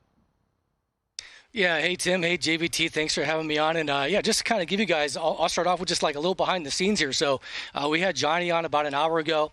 When that's all going on, we're basically booking the games right off the TV. We're getting these games, pricing them out, getting the games out as fast as we can. The team did a great job with that. And then our next line of business at that point in time is basically building the actual bracket into the we have a model that we run to kind of run simulations of the bracket using our power rating. So once we do that, that takes a little bit of time to run it, and then we're going through it and we're adjusting all of our future prices in the main outright. So there's a couple of surprises when this happens. So after we had some new prices spit out, kind of depending on the strength of the different regions, like I said, we end up shopping a couple teams. So our model really liked Arizona quite a bit. We went from 16 down to 12. Our model like North Carolina, a decent amount, went from 14 to 12. Liked Auburn a lot. We went from I think 20 of them down to 14. Iowa State from 20 to 18. A couple teams that did not like Purdue. We went up to 7-1 right now. We might be drifting that out a bit more here in a bit once I get off the line with you guys. Also, Tennessee did not really like their draw that they got in the tournament. So that's some of the movement that we were trying to keep up with right away and get out there. We'll see what kind of the rest of the market does. But yeah, guys, it's been exciting. And I just telling you guys before I came on, me actually looking at the game matchups here in the bracket, I just kind of looking at these for the first time. The numbers that the whole team put out, we got about 8 or 10 guys doing it. I'm looking at this for the first time. I kid you not, 10 minutes before I got on. Man, it's interesting because I think when you go to the Midwest and you look at Purdue, the general consensus and opinion-wise, actually a lot of people thought Purdue got a really easy draw, but that's not the case for your model. Yeah, it's just how it matches up because eventually they'd be meeting, if they get through, they'd be meeting Houston up on the top there against the South winner. So, some really tough mid-range teams here. Gonzaga, always a dangerous team in the tournament. They're a 5 seed. Creighton, a lot of people like them. They're a 3 seed. Tennessee, who's in line there for a number 1 seed before they got ousted early in the SEC tournament. They're a 2 seed. So I think that it's a little bit tougher than meets the eye here in this region in the Midwest. We're talking to Matt Grill, DraftKings Sportsbook odds maker, helping us out from behind the counter there. Something that people have been asking for in the chat here on YouTube is region prices. How quickly do you guys think you'll be putting out those region prices for teams to emerge from each particular region? Yeah, guys, that's part of our process. We're running our simulator, so we've got region prices. We've got those up in the most of the states. Any states that have they're on our website now. The states that have a without team, meaning like a team that can't be included in that pool. So let's say like New Jersey, you can't have St. Peter's, right? So that one we just do a little bit later. So we try to get the main up, then we're going to go through and get all the other. We have to do this like 6 times over each time, guys. So there's a lot of work involved with our main outright with the region winners. But tonight we're going to have up all those. We're going to have up to reach the Sweet 16, Elite 8 championship game as well. So that'll all be up tonight. It just takes us some time. So we got to ask about what right now is, I think the story of these opening lines is Florida Atlantic. Well, this is right now one of the biggest movers that we've seen. You guys in Open Northwestern 2. FAU's up now to a 3-point favorite in some spots. You guys are sitting at 2.5 out there in the East. Well, what are we doing? I mean, the market loves Florida Atlantic. Yeah, I don't really know why, guys. They've been on a slide, They got ousted out of the conference tournament. They're actually end up being one of the – well, I was going to say one of the last teams in, but they got an 8 seed. So I think the committee kind of overlooked their last half of the season. But, yeah, not really impressed with them lately. I think Northwestern's been a solid team. So I got to be honest, I don't agree with that movement in that game at all. I agree. I mean, this is a team that we've talked about a lot on this show, and Florida Atlantic just keep getting bet, and, they were under 500, well under 500 ATS, especially in conference play. Matt Grill joining us here on betting the bracket. All right, let's do a little guessing game, Matt. Let's look at the 12 seeds because everybody loves them a 12 seed. We've got UAB in the East. They're taking on San Diego State. That's a team that both JVT and I have bet on. We've got James Madison in the South. They're playing Wisconsin. We've got McNeese State in the Midwest against Gonzaga, and then Grand Canyon in the West region. Let's put our prognostication hat on. How many of those 5 seeds do you think you'll need come that first round? Because people love betting those 12s. Well, it's interesting, guys. Just looking at this, this is probably, I would guess, the biggest spreads for 5 seeds collectively over the 12s in quite some time. Usually you see some of those games in recent years, maybe around like a -2, -3 type favorite. But here they're all pretty decent favorites. Whiskey's laying 5 against JMU. You got Gonzaga laying 6. We got St. Mary's laying 5.5 and San Diego State 7.5. So these are all pretty decent favorites you got. And I just got to say, I'm a little disappointed with the committee, matching up Gonzaga and St. Mary's against other mid-majors here in McNeese and Grand Canyon. That's a shame. You'd like to see a team like McNeese or Grand Canyon, knock off one of the big boys.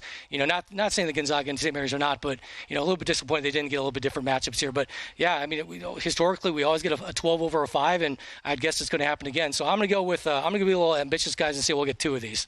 So you mentioned one of the teams I think is really intriguing. How much did this late run and turnaround for Wisconsin, did you upgrade them over the last week or so? Yeah, guys, they've been kind of like lulled to sleep here, in the last 6 weeks or so. And, some people were saying, this could be a major collapse with the team not making the tournament. I don't think that was really in danger, but they made a run to the Big Ten title game.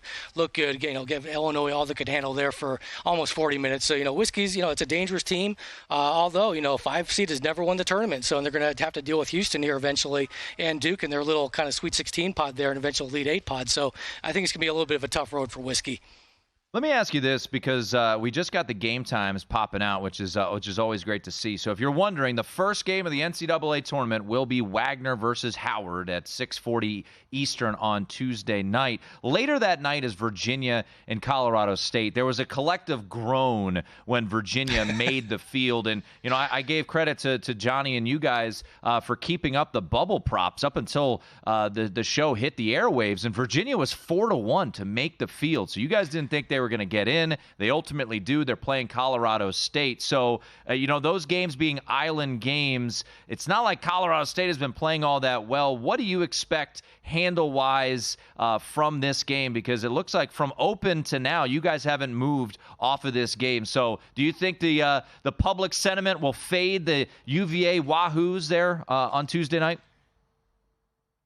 Yeah, we'll see, guys. It seems like the public, because, again, most of our states we operate in are back out east, so I think we'll get some bias there toward the West Coast teams. They're playing Colorado State. I think they're the rightful favorite here, about 1.5 points. I'm surprised that they were actually the last team in. Yes. Seems like every single year we get these Mountain West teams, unfortunately, in the play-in game, so we get 2 of them this year with Colorado State and Boise. I was very surprised Boise ended up sliding down to that spot against Colorado. Another good game there the next night. So, yeah, we're going to have some good, night games here in the first 4, and don't forget, we got those buzzer beater props up, too. You can bet 20-1 right now on will there be a buzzer beater in any of the first 4 games. Well, if you bet that today, you would have won, because Yale won on a buzzer beater over Brown. What a collapse that was. Poor Brown. Poor Doug Kazarian.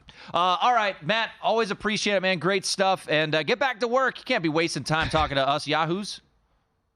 Thanks, guys. Yeah, it'll be a late night. We'll get him up as much as we can. See you, man. There he is, Matt Grill from DraftKings Sportsbook, joining us on our progressive guest line. Wes Reynolds going to join us coming up in about 15 minutes. Tim on Twitter, not me, or on YouTube, says Florida Atlantic is being bet because of who they're playing. I mean, come on. It's Northwestern. He put a lot of exclamation points, so I had to give it the emphasis. Right. YouTube.com/VSiN Live. You could stream it free right now. DraftKings Network as well is where we are. So let's keep it rolling. We will get to some of our other favorite plays and keep working our way through the brackets. And I don't know if it does anything betting-wise, but we do have game times. Let you know what that first game on Thursday will be, what that first game on Friday will be. We'll get a little bit of all of that, more of our best bets. We've reached the halfway point. Still a lot more to come as we are getting through betting the bracket. That's Jonathan Von Tobel. I'm Tim Murray. Wes Reynolds coming up in 20 minutes. This is VSiN, the Sports Betting Network.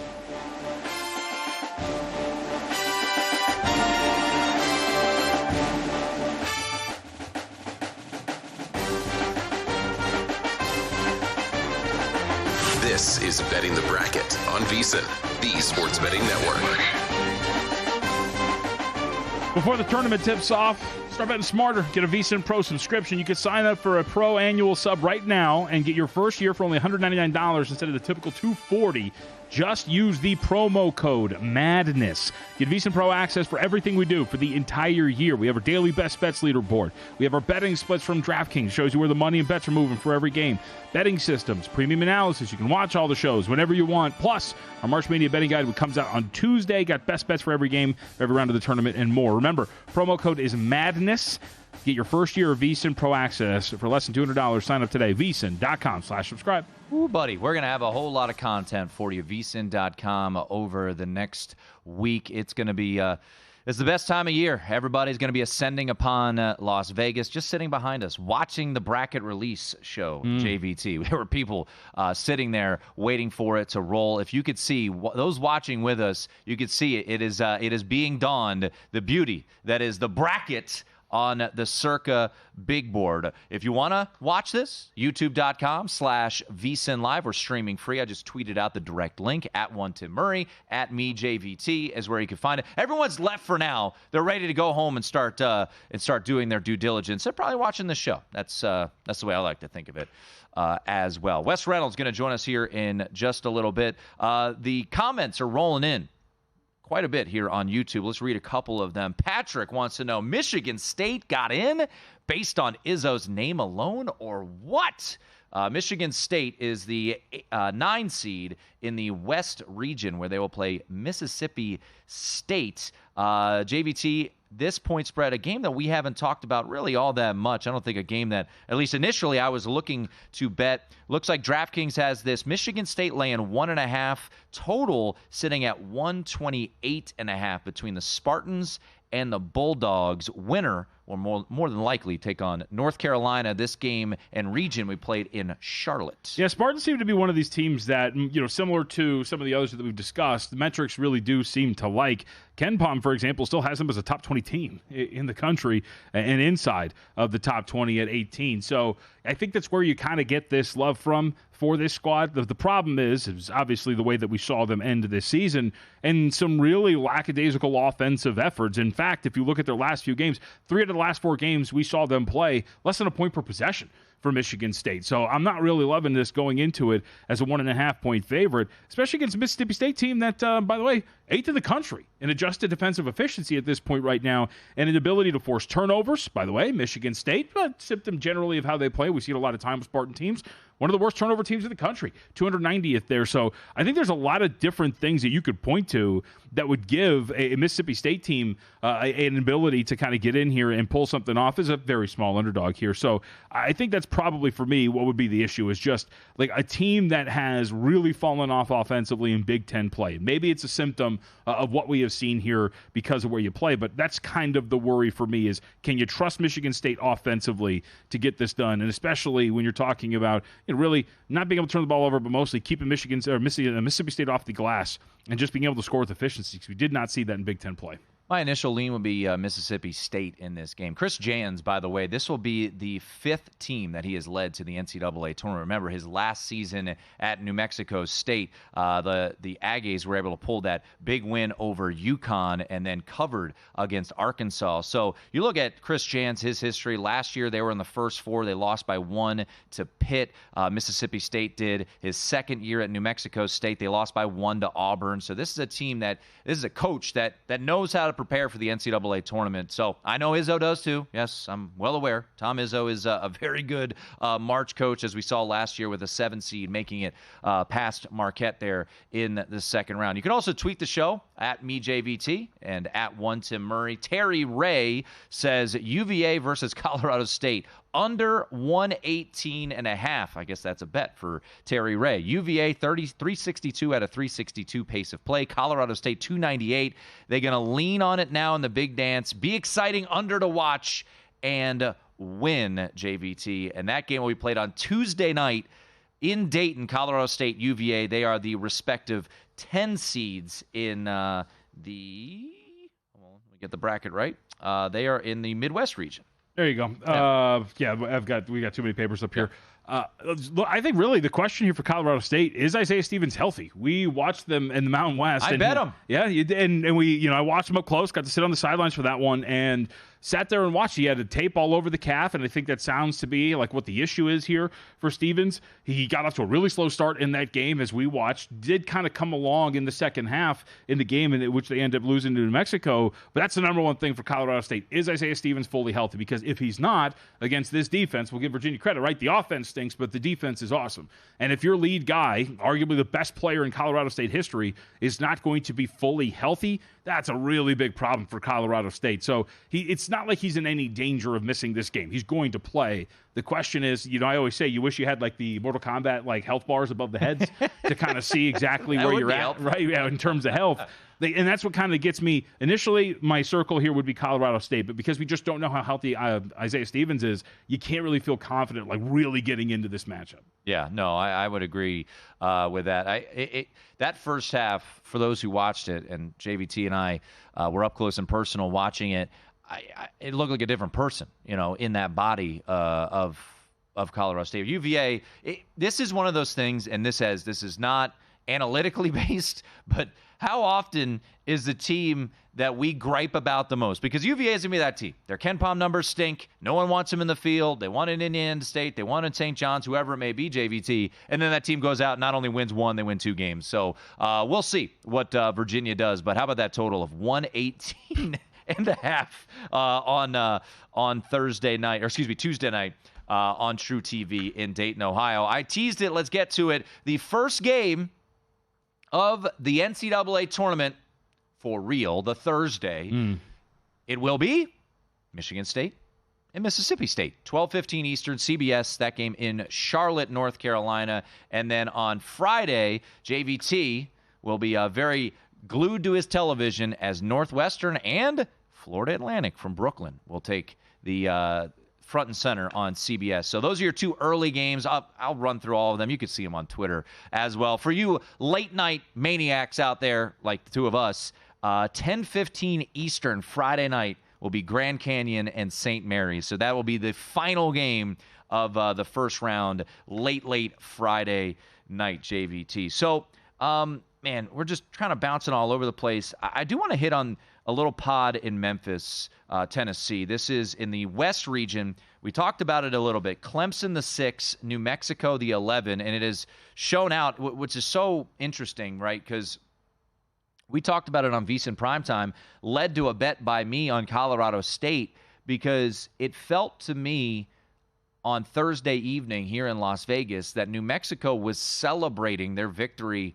over Boise State as if they had clinched a spot in the NCAA tournament. Well, thankfully for them, they didn't celebrate too hard because they would not have made the field if they did not beat San Diego State yesterday. That is a fact, as the seedings have been put out there. So New Mexico really needed to win the Mountain West, and now we're seeing an 11 seed JVT not only get bet up, but get up pretty sizably. They are now a 2.5 point favorite across the market here in this particular game. And I want to stick in this pod because the 3:14 in Colgate Baylor, this was a spot, and I mentioned to you before we came on the air, I was looking to fade Colgate, and I did in the Patriot League Championship. It burned me. Lehigh ultimately was no match for the Raiders, but I think this spot, and the market saying so, is just a brutal one for Colgate as they take on Baylor. So Colgate, Baylor, New Mexico, Clemson, I like both of the favorites in this little pod in Memphis in the West region. Yeah, and like you mentioned, opened up 11.5. We got up to 13 now for Baylor against Colgate. So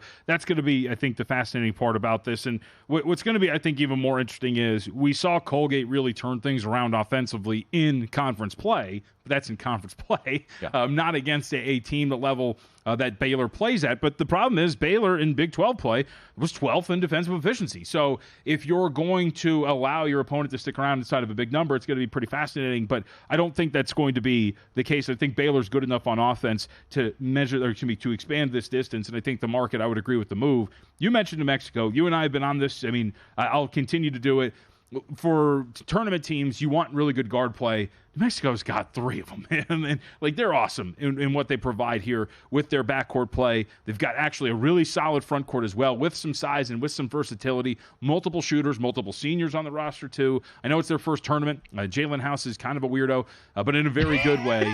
I like this New Mexico Lobos team quite a bit, and I think the market's getting this right and driving this up, at the very least in this matchup against Clemson. And in the big picture, maybe you can make a run, but I think very much here you're making it to the weekend. Yeah, you're looking at a New Mexico team and you go over to your KenPom sheet and you just look at the low seeds, and then the outlier is New Mexico. Finished 23rd in KenPom, and they're an 11 seed. Not too far behind them, though, Colorado, as they sit as a 10 seed, and they will be in a play-in game. Wes Reynolds, what are some of his favorite plays of round number 1? He will be joining us on the other side of the break. That's Jonathan Von Tobel. I'm Tim Murray. We are working our way through the bracket. It's Betting the Bracket on VSiN, the Sports Betting Network.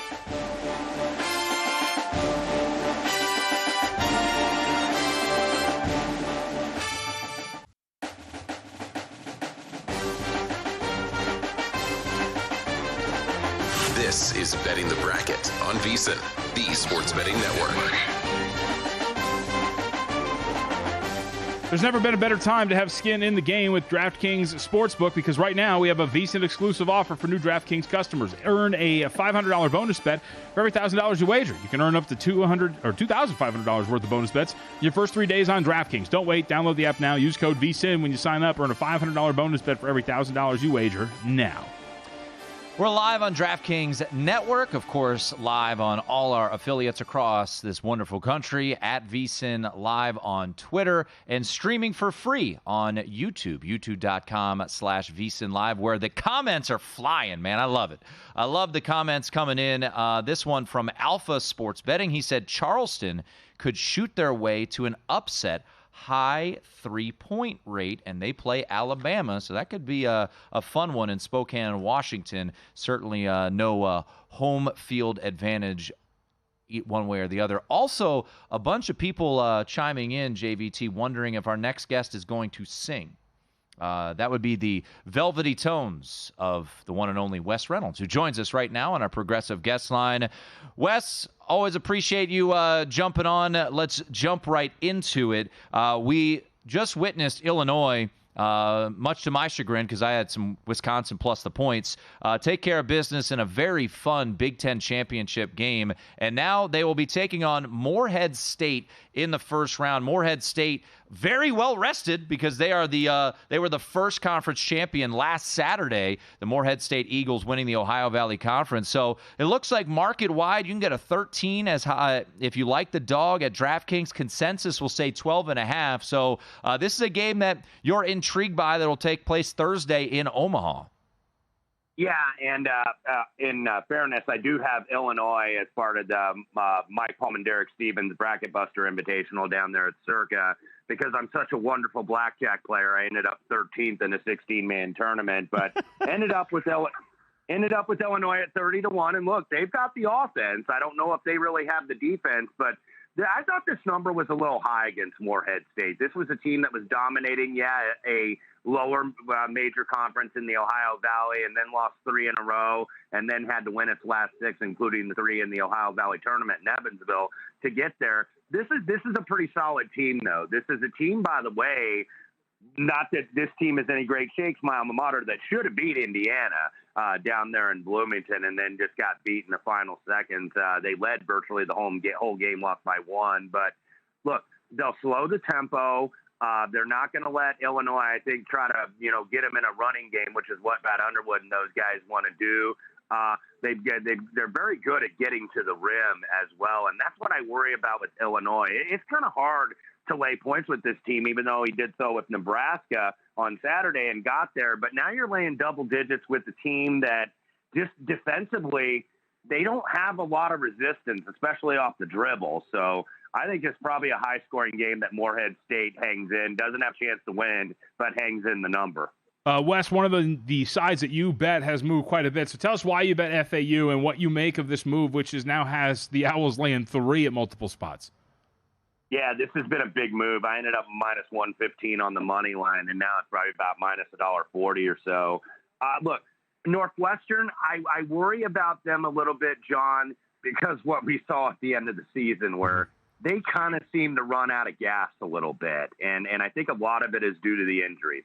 We know Ty Berry has been out for a while, and we also know that the big guy, Matthew Nicholson, is out for the rest of the season. So you look at this team, they have lost 3 of their last 4. They did get the win on senior night against Minnesota. And just Boo Buie, who's the all-time leading scorer there in Evanston, he has to do so much again, to really carry this team to victory. Langborg has been a solid shooter, as is Barnheiser, but Boo Buie really has to carry the load here. And I just think FAU, look, I know they disappointed because they had such high expectations. They were in the Final Four last year, and yeah, this team lost to Bryant.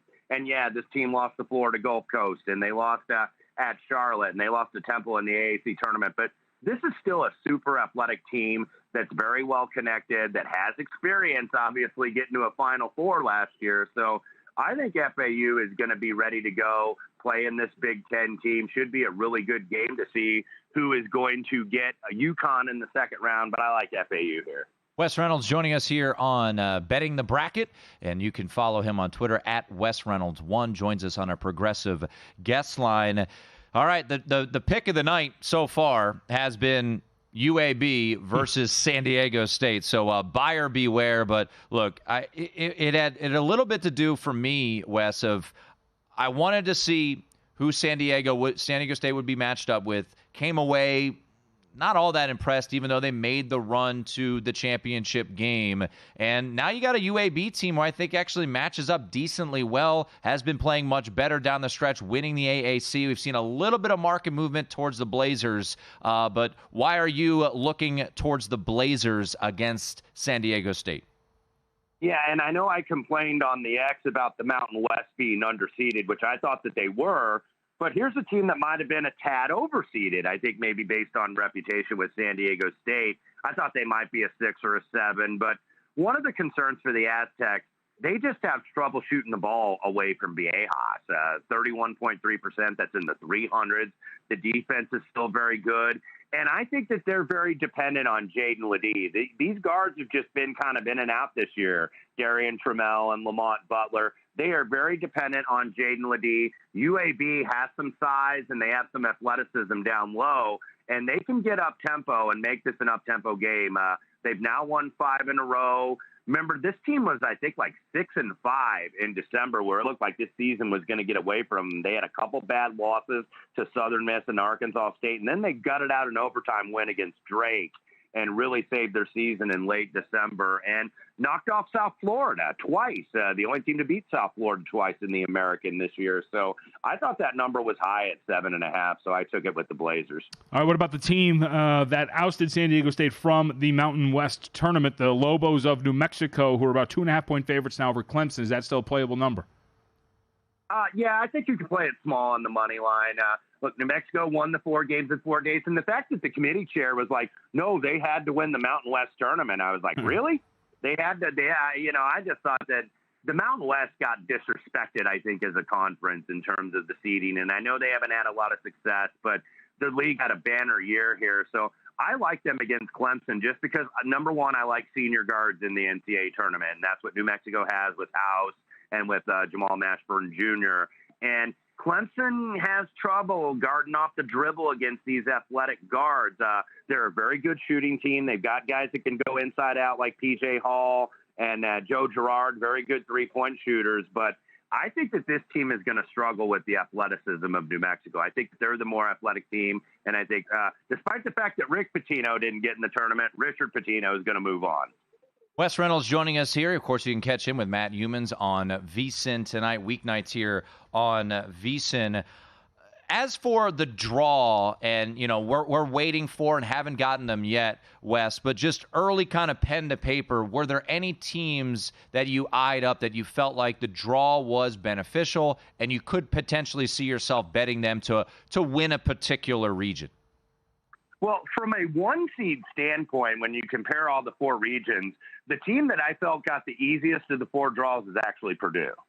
I really do, because let's say you get Kansas, if the seeds hold, you get them in the Sweet 16. This is a banged-up team that's beat up, that I don't think nearly has the shot makers that they've had in years past. And then you look at the bottom end of the draw, Purdue and Tennessee are kind of mirror images. They're good defensive teams, or have been, but can't get over the hump in March. So, if it's 1 versus 2, or it could be 1 versus 3, I think Creighton's the biggest threat to Purdue in terms of getting to the Final Four. The team that I actually thought got the hardest draw, ironically enough, is the top seed. I thought UConn actually got a really hard draw here, because they get an Auburn team potentially in the Sweet 16 that has the athletes to compete with them and can run up the floor with them. Same with an Illinois, even though they're not as good defensively. And then maybe you get Iowa State in one of those rock fights where they'll slow the tempo up, but I don't think the Clones can make enough shots. That's why I'm not putting them through. But, yeah, I thought UConn actually did get the toughest straw of the 4 number 1 seeds. And then Houston, who knows what's going to happen with them because they're running out of bodies. That's why I'm not sure if they're going to make that deep of a run, despite the fact that they've got the best defense in the country. All right, Wes, we got 45 seconds left. If you want to get your Big Ten brain on this one, 8-9, Nebraska, Texas A&M, Huskers 2.5, 144.5. What do we make of the hot corn? Yeah, look, I like A&M a little bit here. I think they're going to be tough down low for Nebraska. The kid Mast, who's their center, but he's more like a stretch 4. A&M's best offense is a missed shot. They lead the country in offensive rebounding. They have a guy that's a tough shot maker in Wade Taylor, not a good shooting percentage, but Texas A&M I just think is going to be too physical for them down low, so I like the Aggies to advance. He is Wes Reynolds at Wes Reynolds 1 on Twitter. Catch him VSiN tonight. Always appreciate it, Wes. Thanks, man. All right, thanks, guys. Joining us on our progressive guest line. Let us know what games you want us to hit on. Still an hour to go. You can tweet him at MeJVT, at 1TimMurray, or join us on YouTube.com/VSiN Live. The comments are flowing in. More to come. Betting the bracket here on VSiN. The madness is here, and VSiN experts are ready to take you through every first-round matchup. This is Betting the Bracket on VSiN, the Sports Betting Network. Hour 3 of Betting the Bracket. That gentleman right there, Jonathan Von Tobel. I am Tim Murray. Normally, you can catch us weeknights, 6 to 9 p.m. Eastern on VSiN Primetime. By the way, just a little programming note. So many of you have commented and watched on YouTube tonight, which has been phenomenal. We love the comments. Keep them flowing. Our show, VSiN Primetime, airs for free on YouTube, 6 to 7 p.m. Eastern Time each and every night. So if you want to keep that rolling there, we're on DraftKings Network right now. We're also on YouTube TV and streaming, of course, for free, audio-wise, vsin.com/listen. So a bunch of people, I wouldn't say giving us flack, but are curious. Sean said, hey, why are you just talking about one game? There's 32 of them. Fair enough. There's actually more than 32 because we got those first 4 games. But there are some games we have not hit on. You could always tweet us at 1TimMurray and at MeJVT, like at Carl TLOS. I don't know if it's Carlos, but whatever it may be. He said, thoughts on South Carolina, Oregon. That's the 6-11 showdown, with Oregon, of course, winning the Pac-12 championship in the Midwest region. He said, it seems like people are not believers in NC State, but are in Oregon. So a fair thought there. Oregon right now has seen backing in the betting market. DraftKings open 1.5. Still stays that way, but other markets have opened JVT at a pick. Yep. Now, South Carolina is an interesting team because Lamont Paris' squad has done has far exceeded expectations. There have been a number of moments this year where they have been massive underdogs, most notably January 30th when they went on the road to Knoxville, double-digit dog, won that game outright. You do wonder a little bit, at least I do, JVT, is there a little bit of coming back down to earth? You know, you see these teams that exceed expectations so much, but some of the games that they've played against better competition, they've been blown out. Auburn in the SEC championship tournament beat them by 31. Auburn in the regular season beat them by 40. Alabama beat them up pretty good as well. So they're kind of a tricky team because when you look at the metrics, we talked about New Mexico a lot so far on this show. They're top 25 in KenPom. South Carolina's 49th.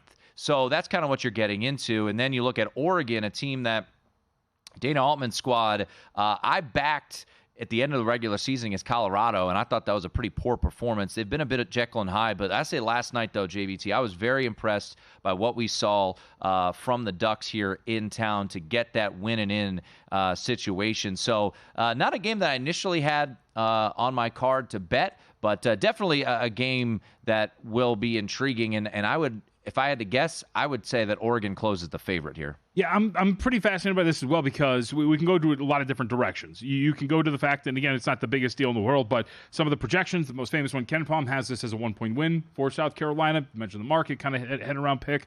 My real question is about Oregon's defense in Pac-12 play. Took a really big nosedive. They were 10th in the Pac-12 in defensive efficiency. And we could talk about this run, and if you look at it on its surface, you're like, wow, I mean, the defensive rating over the last 4 games that they won was absolutely incredible, and it really was. Having said that, 3 of their final 4 opponents, Tim, shot 31% or worse from three-point range, including Colorado, as you mentioned, one of the better shooting teams in the country. So that's something to me that's a red flag. If you've been getting, for lack of a better term, somewhat lucky along the perimeter because opponents just aren't hitting your threes, are they a better defensive team, or did they just run into a little run of variance that worked for them in a neutral court setting, and then once you get to an NCAA tournament setting, things might kind of turn against you here? The problem I have, which is why it's one that I kind of want to stay away from, is South Carolina on the surface, top 50 team in offense, average in SEC play, and a pretty below average shooting team, and not really great on the offensive end. And that's the real question is, what's the give and pull there with Oregon's defense raising the floor of South Carolina's offense? Because from what I saw, we mentioned against Arizona, and Arizona's a very good team, an offensive rating of 140 in the matchups, or defensive rating of 140 in the matchups for Oregon against the Wildcats. I tend to lean a little bit towards South Carolina just because I don't really believe in the defensive turnaround here for Oregon. And I think the market is kind of heading in the direction of believing that the defensive turnaround's real for the Ducks. Well, and that tweet also mentioned NC State. While there's belief in the Ducks, there's not so much belief in NC State. They're catching 5 right now against Texas Tech. That game will be played in Pittsburgh on, I believe, was that Thursday night? Thursday night in Pittsburgh. NC State catching 5 against Texas Tech. All right, let's get a game we haven't really mentioned yet. We got Oakland, the winners of the Horizon League, taking on Kentucky. Kentucky, high variance. You're going to hear that a lot. That is exactly what they are. The peak of them is maybe as good as anyone in the country, especially offensively. The valley of them is not very good. Look up when they lost to UNC Wilmington earlier this year, JVT. So high total. 163, we'll call it the consensus number out there for this total. DraftKings has it at 162.5. Kentucky laying 13.5 here against Oakland, the Golden Grizzlies. What was your initial thought on this game? For those wondering at home, the Ken Pom projection has Oakland catching 12 and a total of 158. Yeah, my initial look here was Oakland, because I like teams, and we've talked about this a little bit when it came to the neutral court setting. I think we were with Stuckey from Action Network who brought this up, and it's something that I would agree with as well, which is, when you're talking about a team that can play at a somewhat slow pace, which Oakland's not the slowest team in the world. 232. But they're 232nd in the country, but they also shoot a high rate of threes, and they shoot them pretty well. So when you can slow a team down while also shooting at a high rate of threes, that's a team that I think I want to look to cause some variance and to bring a team down to their level. And when you're talking about a Kentucky team that defensively has shown its shortcomings, I think Oakland's going to be an intriguing spot here, catching points against Kentucky. Now, we should mention the downside. I will bring you to the opening game of the Ivy League Championship, which was Princeton, who plays at a slow pace, shoots a lot of threes, and they shot terrible from 3, and they lost the game. So there is a downside to that. But I do think Oakland does have the makings of a team that I think would be pretty alive in a matchup here against a team like Kentucky, catching about 13. All right, if Oakland covers and let's just say pulls the outright upset, the name you will know, and I'm going to mispronounce his last name, Jack Golick, Gohlke. Different spelling. I don't know if he's related, though. He bombs threes. Against Milwaukee, 5 of 12 in the Horizon League Championship game. In the semifinals against Cleveland State, 7 of 14. He had a game against IUPUI where he went 10 of 15. He had a game against Northern Kentucky where he shot 20 threes. So, to your point, they can shoot a lot of threes. You've got a veteran coach there who's been there forever, Greg Camp, who is, I think it's Camp E, actually, who is one to watch. And Trey Townsend, by the way, I had a Milwaukee future 22-1 to win that conference.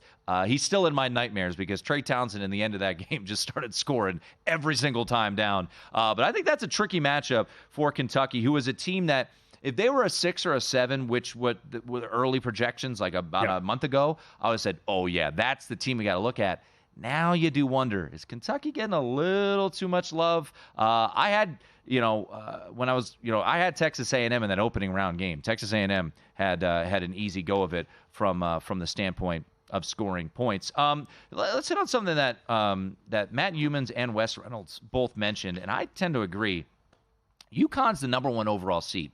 They won the Big East tournament, and when you look at all the other teams that are number 1 seeds, they're the only one who did win their postseason tournament. Does it mean anything? Not necessarily. Apparently but, not if you look at the bracket. Yeah. So UConn is the defending national champions, as we all know, number 1 overall seed, number 1 in offensive efficiency, number 11 in defensive efficiency.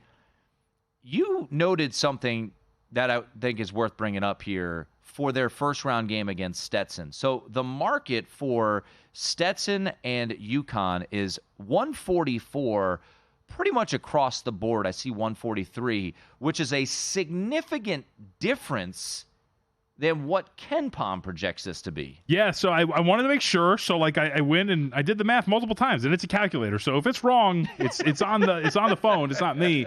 And KenPom's not the only one that's got a little bit of a difference here, but he's the biggest one.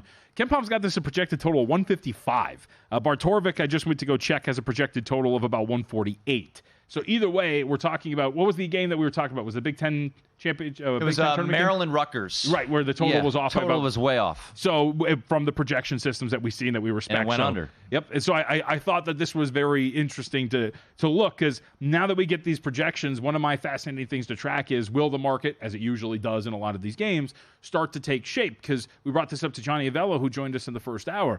This is one of the rare times where they're coming out immediately with the numbers and the projections follow. Generally, we get the projections as we get some of those opening numbers, and the market will follow suit. So, again, at the very least, it would seem that you're looking at a total that is a little low by some of the more respected projections out there. By the way, Wags in the YouTube comments said, Kentucky has cost me a few units recently. Yes. So, yeah, they'll do that.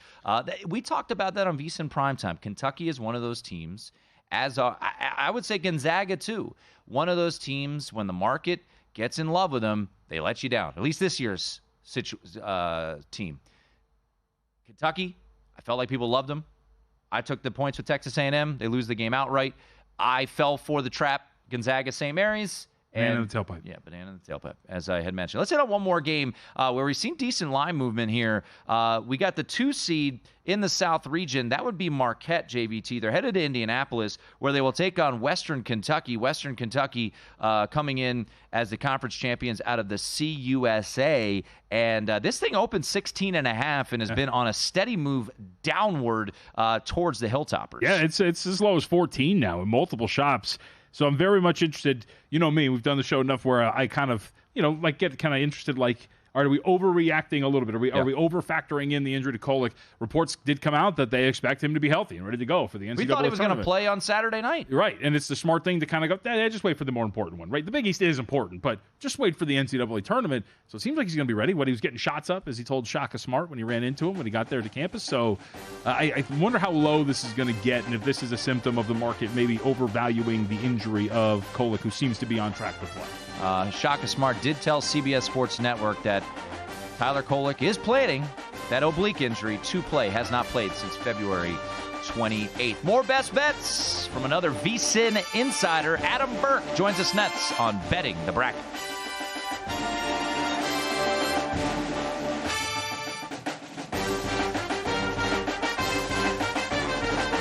This is Betting the Bracket on VSiN, the Sports Betting Network.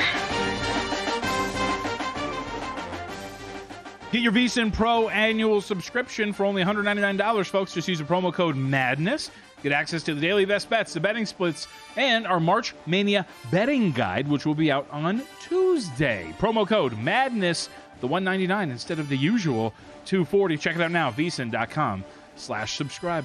That's Jonathan Von Tobel. I'm Tim Murray. It is Betting the Bracket here on VSiN. You can catch us right now on YouTube, youtube.com/VSiN Live for free. You can also listen to us, vsin.com/listen. Watch us, YouTube TV and DraftKings Network as well. One of our hardest working men over at vsin.com, Adam Burke, joins us right now on a progressive guest line at VSiN, or at Skating Tripods on Twitter is where you can find Adam. A lot of games to get to. You have done a great job all year looking at some of these smaller schools. So let's start with some of the intriguing ones. And I'll start with one in a 12-5 matchup, because we had Matt Humans on earlier in the show talking about these were 2 teams he was looking to bet on and now they're playing each other, and that's James Madison versus Wisconsin. They will meet at the Barclays Center in Brooklyn late on Friday night. Betting market has this now, Wisconsin minus 4.5. What do people need to know about the Dukes, who are 31-3 this year, coming out of the Sun Belt? Yeah, Duke's a really good team. I thought the Sun Belt was a pretty decent conference as well that they were able to emerge from. And, look, maybe it kind of helped them. They lost to Appalachian State twice during the regular season, and they wind up getting the Arkansas State upset. And then, of course, they beat the Red Wolves by 20 to win that Sun Belt Conference tournament and grab the auto bid here. Wisconsin, I don't really know what to make of this team. I mean, they really didn't play well in the latter portion of the regular season. At one point, they were 16-4. They were 8-1 in conference play. They got hot in Minneapolis for a week, and of course took Illinois pretty much down to the horn here today. But I don't think this Wisconsin team is all that great. This Wisconsin team is not very physical either, and I think that's something that could hurt them a little bit here against a James Madison team that will kind of want to be the junkyard dog, will be a little bit scrappy here in this matchup, and JMU can also shoot. So I think it's a pretty difficult matchup for Wisconsin.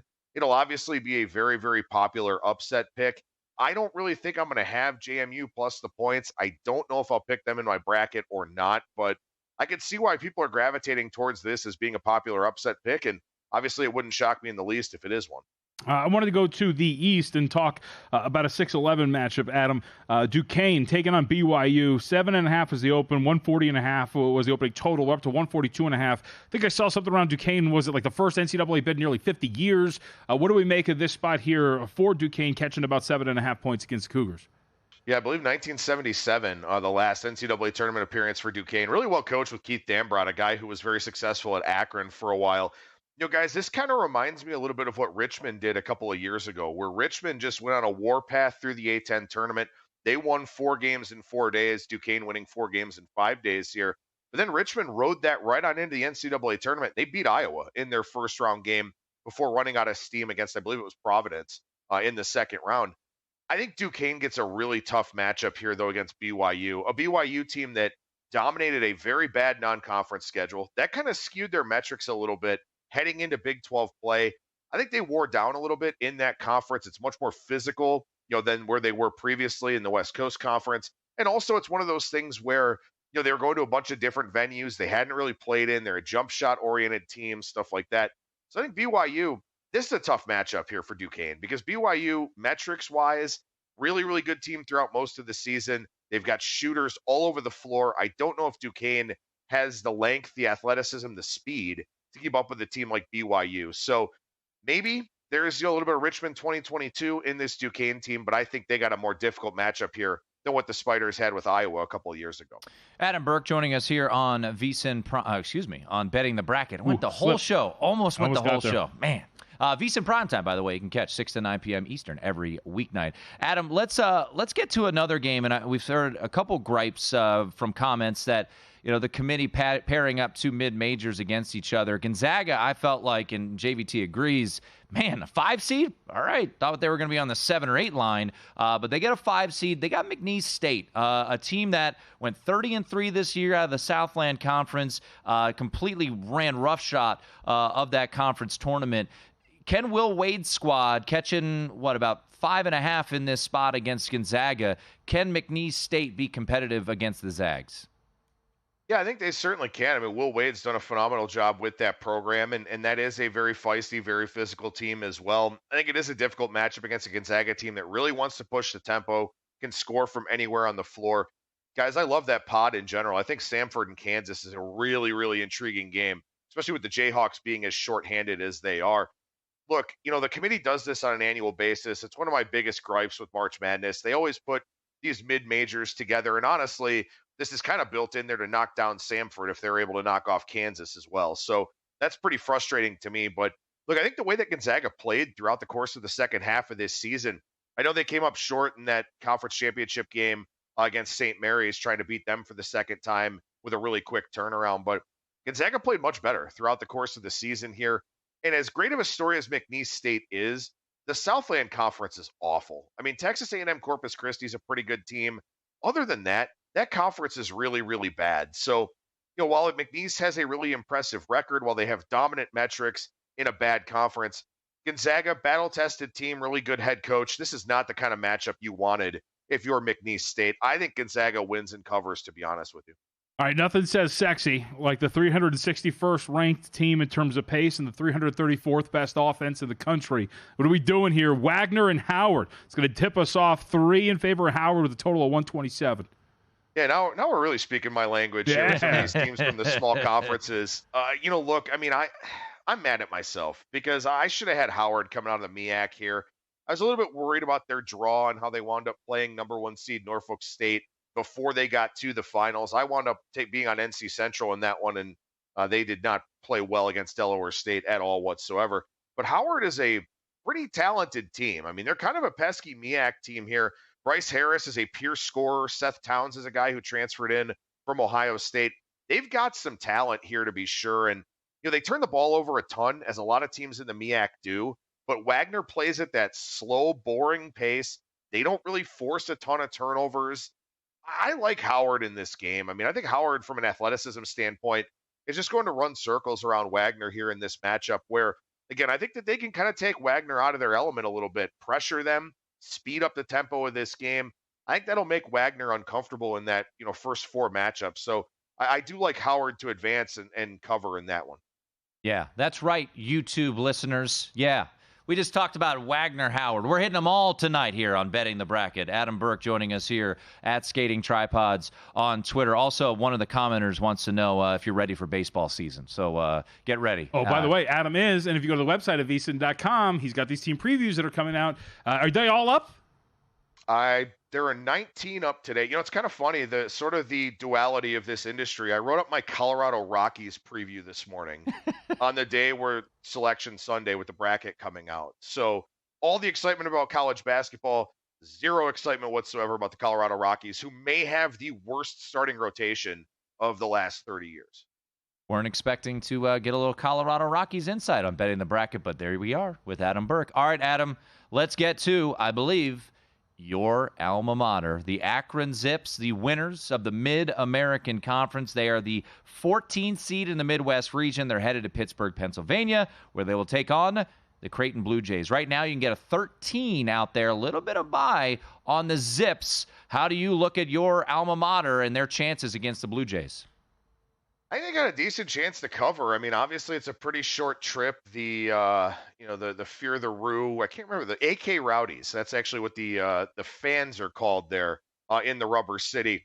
Look, I mean, I don't really like teams like Creighton to begin with in the NCAA tournament in these neutral settings, teams that are very, very jump shot oriented.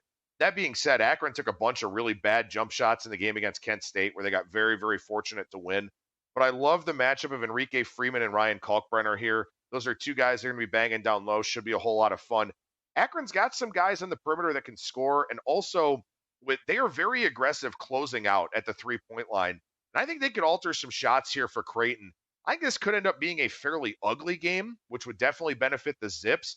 I kind of like them getting 13 here. That being said, I mean, if Creighton shoots well, they're going to run Akron off the floor. There's no doubt about that. But I don't know that Creighton will here in Pittsburgh. So I like the Zips getting 13 in this matchup. I don't think they win the game, but I like them getting 13 here.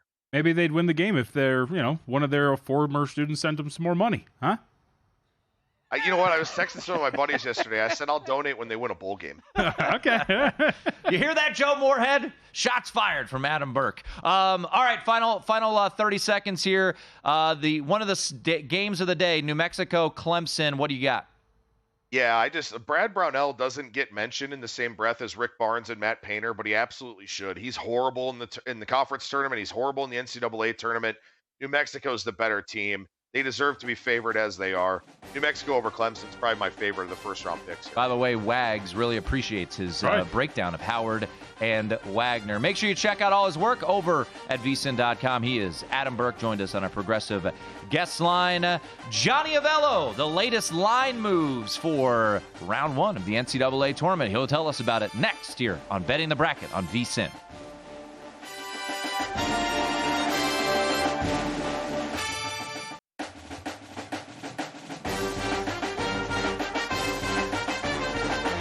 This is Betting the Bracket on VSiN, the Sports Betting Network. Get ready to dominate the brackets, folks.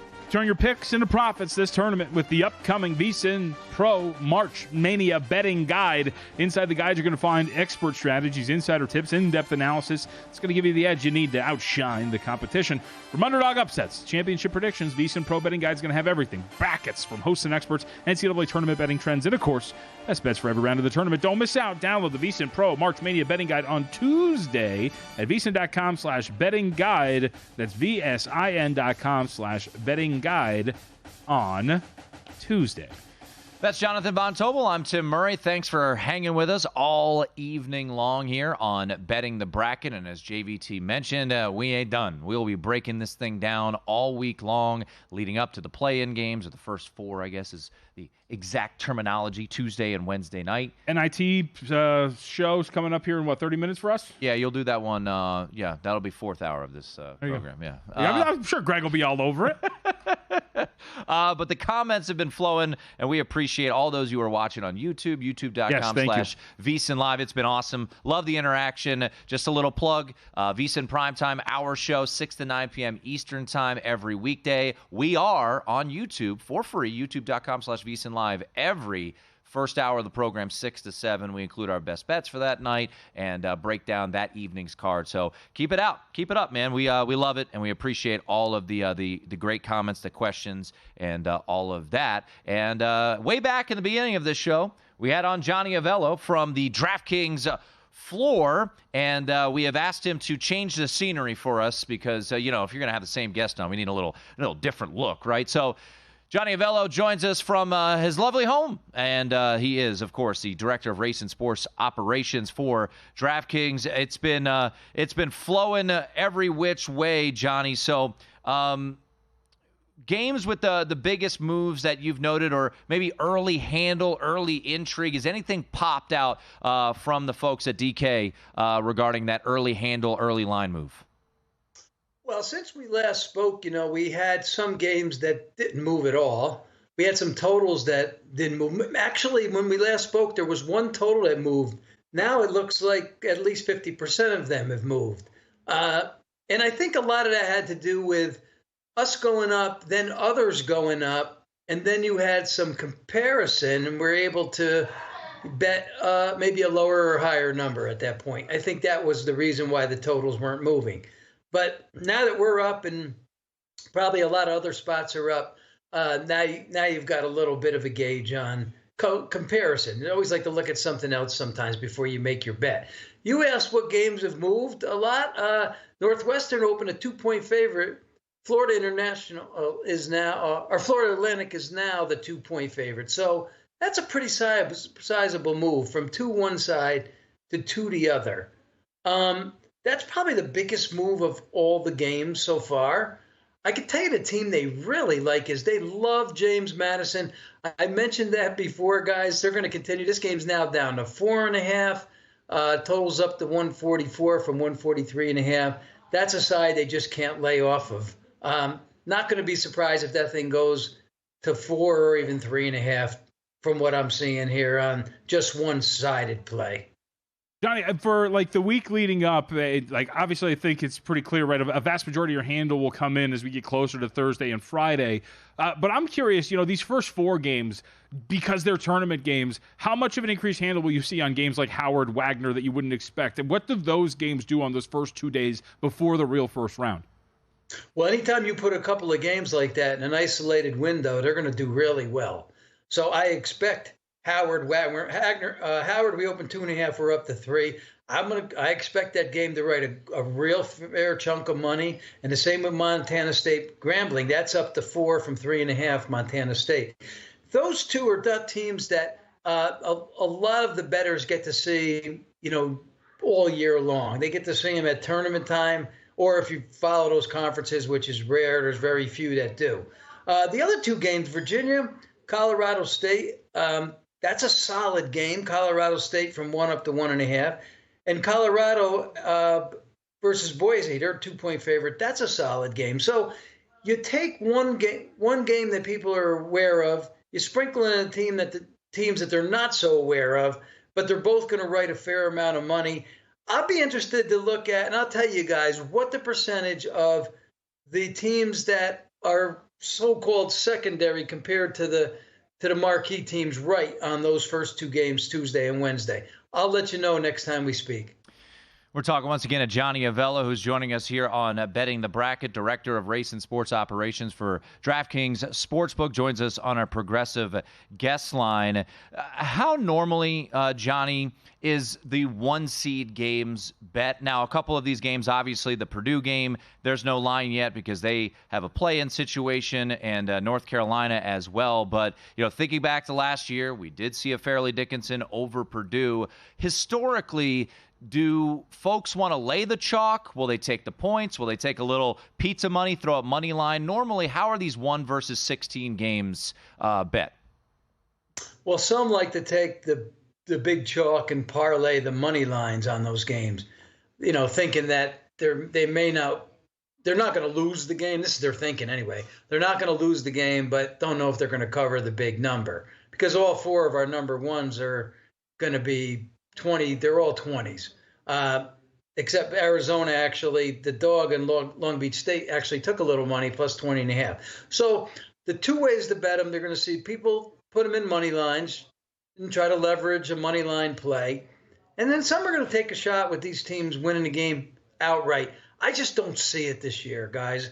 I don't think it's in the cards. If it's in the cards for any one game, it would be Arizona, because they have struggled a little bit.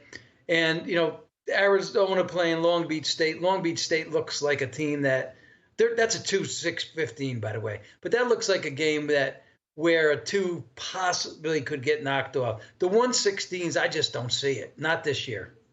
The move that's really been kind of interesting, Johnny, is the fact that the market is kind of pushing against Marquette here. And obviously there's news about Tyler Kolek. It seems like he's going to play. What were you guys thinking when you hung up the number in terms of Kolek's status? And are you surprised by this resistance to Marquette in this matchup? Yeah, a little bit. This game has moved, 14? And is it 14 and a half now from 15 and a half? Yeah. Yeah, a little bit. I thought the status for us was that we thought that maybe if he doesn't play this game, he plays the next one. But for this particular game, maybe he wasn't needed, and there wasn't any reason to, make a real big adjustment on the line. But so far, it's 15 and a half down to 14 and a half. Last I looked, I don't know, maybe it's even dropped a little bit more. Marquette's taking a lot of money in the future book, though. So if they do lose this game, that would help our cause on the future. By the way, guys, I'm talking about futures. You asked me before about a couple future bets. We took a $30K bet on North Carolina. Remember, I was telling you how North Carolina was, a love team this week. Mm-hmm. We took a $30K bet on North Carolina at 14-1. We dropped them now. We dropped them to 12. Now I think they're 13. And then we also took a $40K bet on UConn at plus 425. That is now down to plus $4. So there was some future book betting to win it all that did come in after we spoke. And then now we have the regions up too. And so the regions are now attracting some business. He is Johnny Avello. He is the Race and Sportsbook Director of Race and Sports Operations for DraftKings, and joined us here multiple times tonight. Johnny, appreciate the insight as always, and we will no doubt be talking throughout the tournament.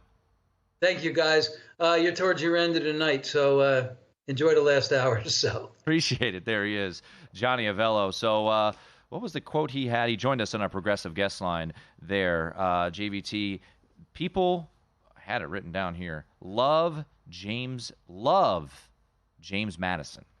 So that was a spot that we talked to Matt Humans in hour 1, where he was looking to bet on both James Madison and Wisconsin. They're playing each other. So the 12 seeds that are getting love. By the way, just for those of you jumping in your car wondering, those 5-12 matchups. People love the 5-12 matchups, right? St. Mary's and Grand Canyon, that's in the West region. Grand Canyon has seen some money come in. They're down to 5, even a 4.5-point underdog there at some shops. We've got San Diego State against UAB. It looks like the hooks have been removed from San Diego or from UAB. That was a game that you and I both liked. Wisconsin, James Madison. That is the 5-12 in the South region.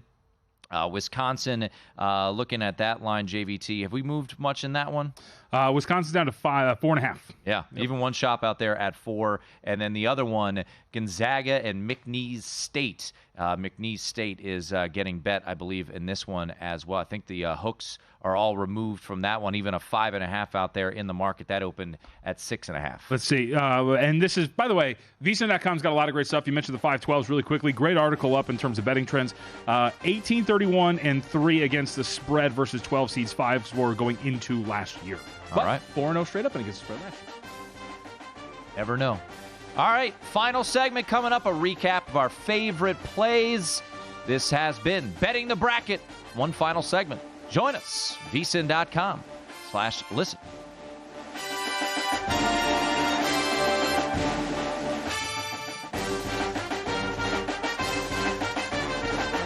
This is Betting the Bracket on VSiN, the Sports Betting Network.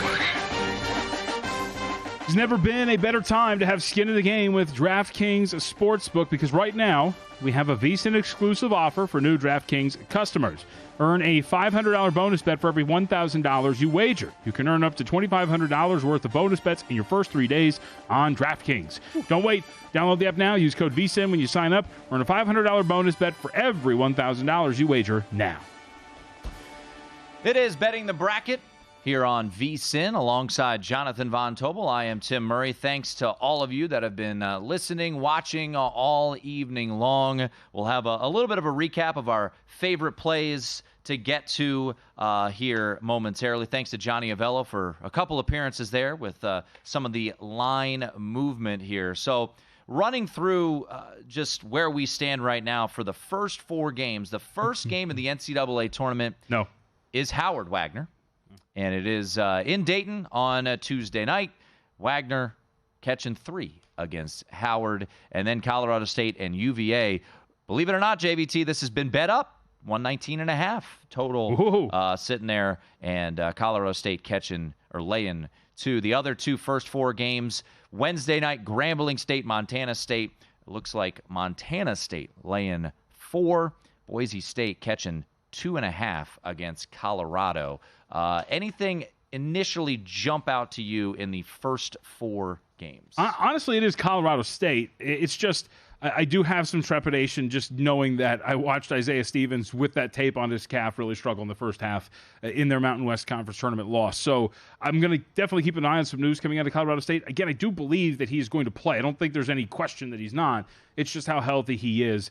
And it did seem that there was a small question of whether or not he was going to be ready to go in that game against the Mountain West, or excuse me, in the Mountain West tournament. So that's really what it sticks out to me. In a game against Virginia, who is very challenged offensively, having the best player and the best offensive player on the floor is a very big weapon, especially a guard like Isaiah Stevens. So Colorado State's a circle for me, just keeping an eye on the status of Stevens and what's going to happen with that calf, because it really did seem to be bothering him.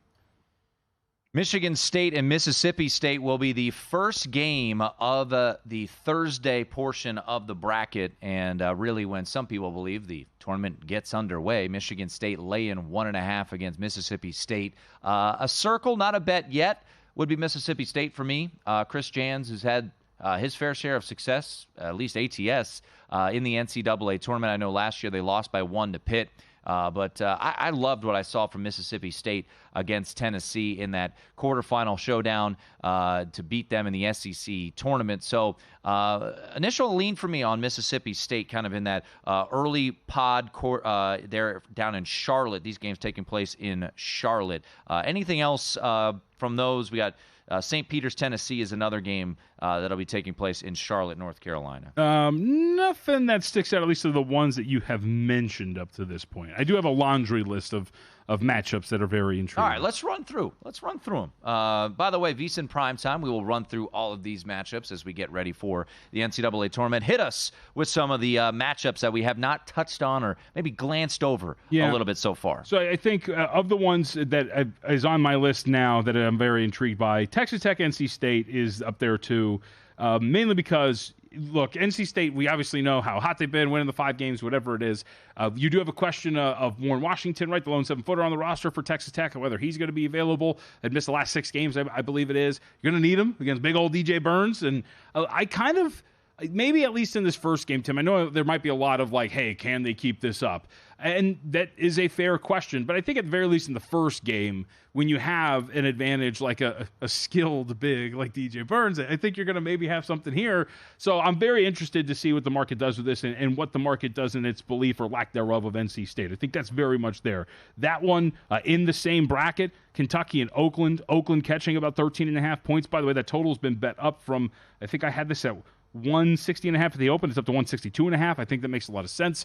Oakland being a team that shoots a high volume of threes, can slow the pace down, but still plays with efficiency. I don't think you're necessarily stopping Kentucky. It's just cutting into the amount of possessions they have. I think that one is very, very fascinating in that regard. And then let me throw a game at you that we haven't really hit on at all very much. Dayton taking on Nevada. Dayton is about a 1.5 point underdog. I haven't checked for a few minutes, so we'll see if that's still the case. And it's down to 1, so in a couple of spots, 137.5. I find myself intrigued by Dayton. Now, it flies in the face of somebody who had bet Nevada to win the Mountain West Conference tournament, right? And they disappointed in a very big way. But I do like the makeup of Dayton and what they do as a team, and I think that's something that can kind of stymie and bother Nevada. They are a very solid defensive team, very good on offense. They'll slow the pace down. Again, playing with efficiency. This is one of the best three-point shooting teams in the country in Dayton, and their ability to grind this thing down to a halt while still playing with that efficiency, having, I think, that edge from beyond the arc. I think Dayton will be pretty live. And again, it's not a big statement that I'm about to make here. I'm going to be surprised if they go off as a favorite against Nevada. So I do have a question, and this is more a pondering from me, but Nevada plays at elevation in Reno. Mountain West is a very elevation-centric or type of conference. This game's going to be played in Salt Lake City. Rossi, at the Rossi on Twitter, says, is altitude taken into your handicapping? A few games you got to consider. Dayton, Nevada is one of them. Thoughts? So something to keep in mind. I didn't even think about that, but this game will be played, Dayton and Nevada, in Salt Lake City. Is there an advantage for Nevada playing out in this region of the country, playing at different altitudes? But, yeah, you look at Dayton down the stretch, a couple stumbling blocks, losing to George Mason, losing to Loyola, and then, of course, losing to Duquesne in the quarterfinals of the Atlantic 10 tournament. And, the problem is, JVT, when you bet those teams that are so reliant on the three, guess what can happen? They could shoot poorly from three like they did against Duquesne. They went 7 of 26 from three in that game against Duquesne as Duquesne got the victory and then ultimately won the A-10. I looked up the elevation for Dayton. Yeah. 742 feet from sea level. Not really great. That's a good point. I think that's an awesome point to bring up. It's an interesting one. I'm not saying one way or the other. Right. No. But it's an interesting point to bring up. Scott in the YouTube chat, youtube.com/VSiN Live, says 65. Izzo is 65% in the tournament as a lower seed. Okay. I got to double check those numbers, but they are the 9 versus the 8 over Mississippi State. All right. Big Kahuna wants to know a big upset prediction, JVT. Okay. What would be a big upset prediction? We're talking outright here. Who can pull off the big upset? Of course, last year, none bigger than Fairleigh Dickinson pulling the outright upset over Purdue. You know what? I'll do it. See you later, Kentucky. Whoa! Oakland wins outright. Going with the Golden Grizzlies. All right. I see your 14, and I'll call your 14. Give me Morehead State against Illinois. Look, Illinois, as I learned today, as I had Wisconsin plus the points, they are terrifying, and they can really run it offensively. But, look, this is a Morehead State team.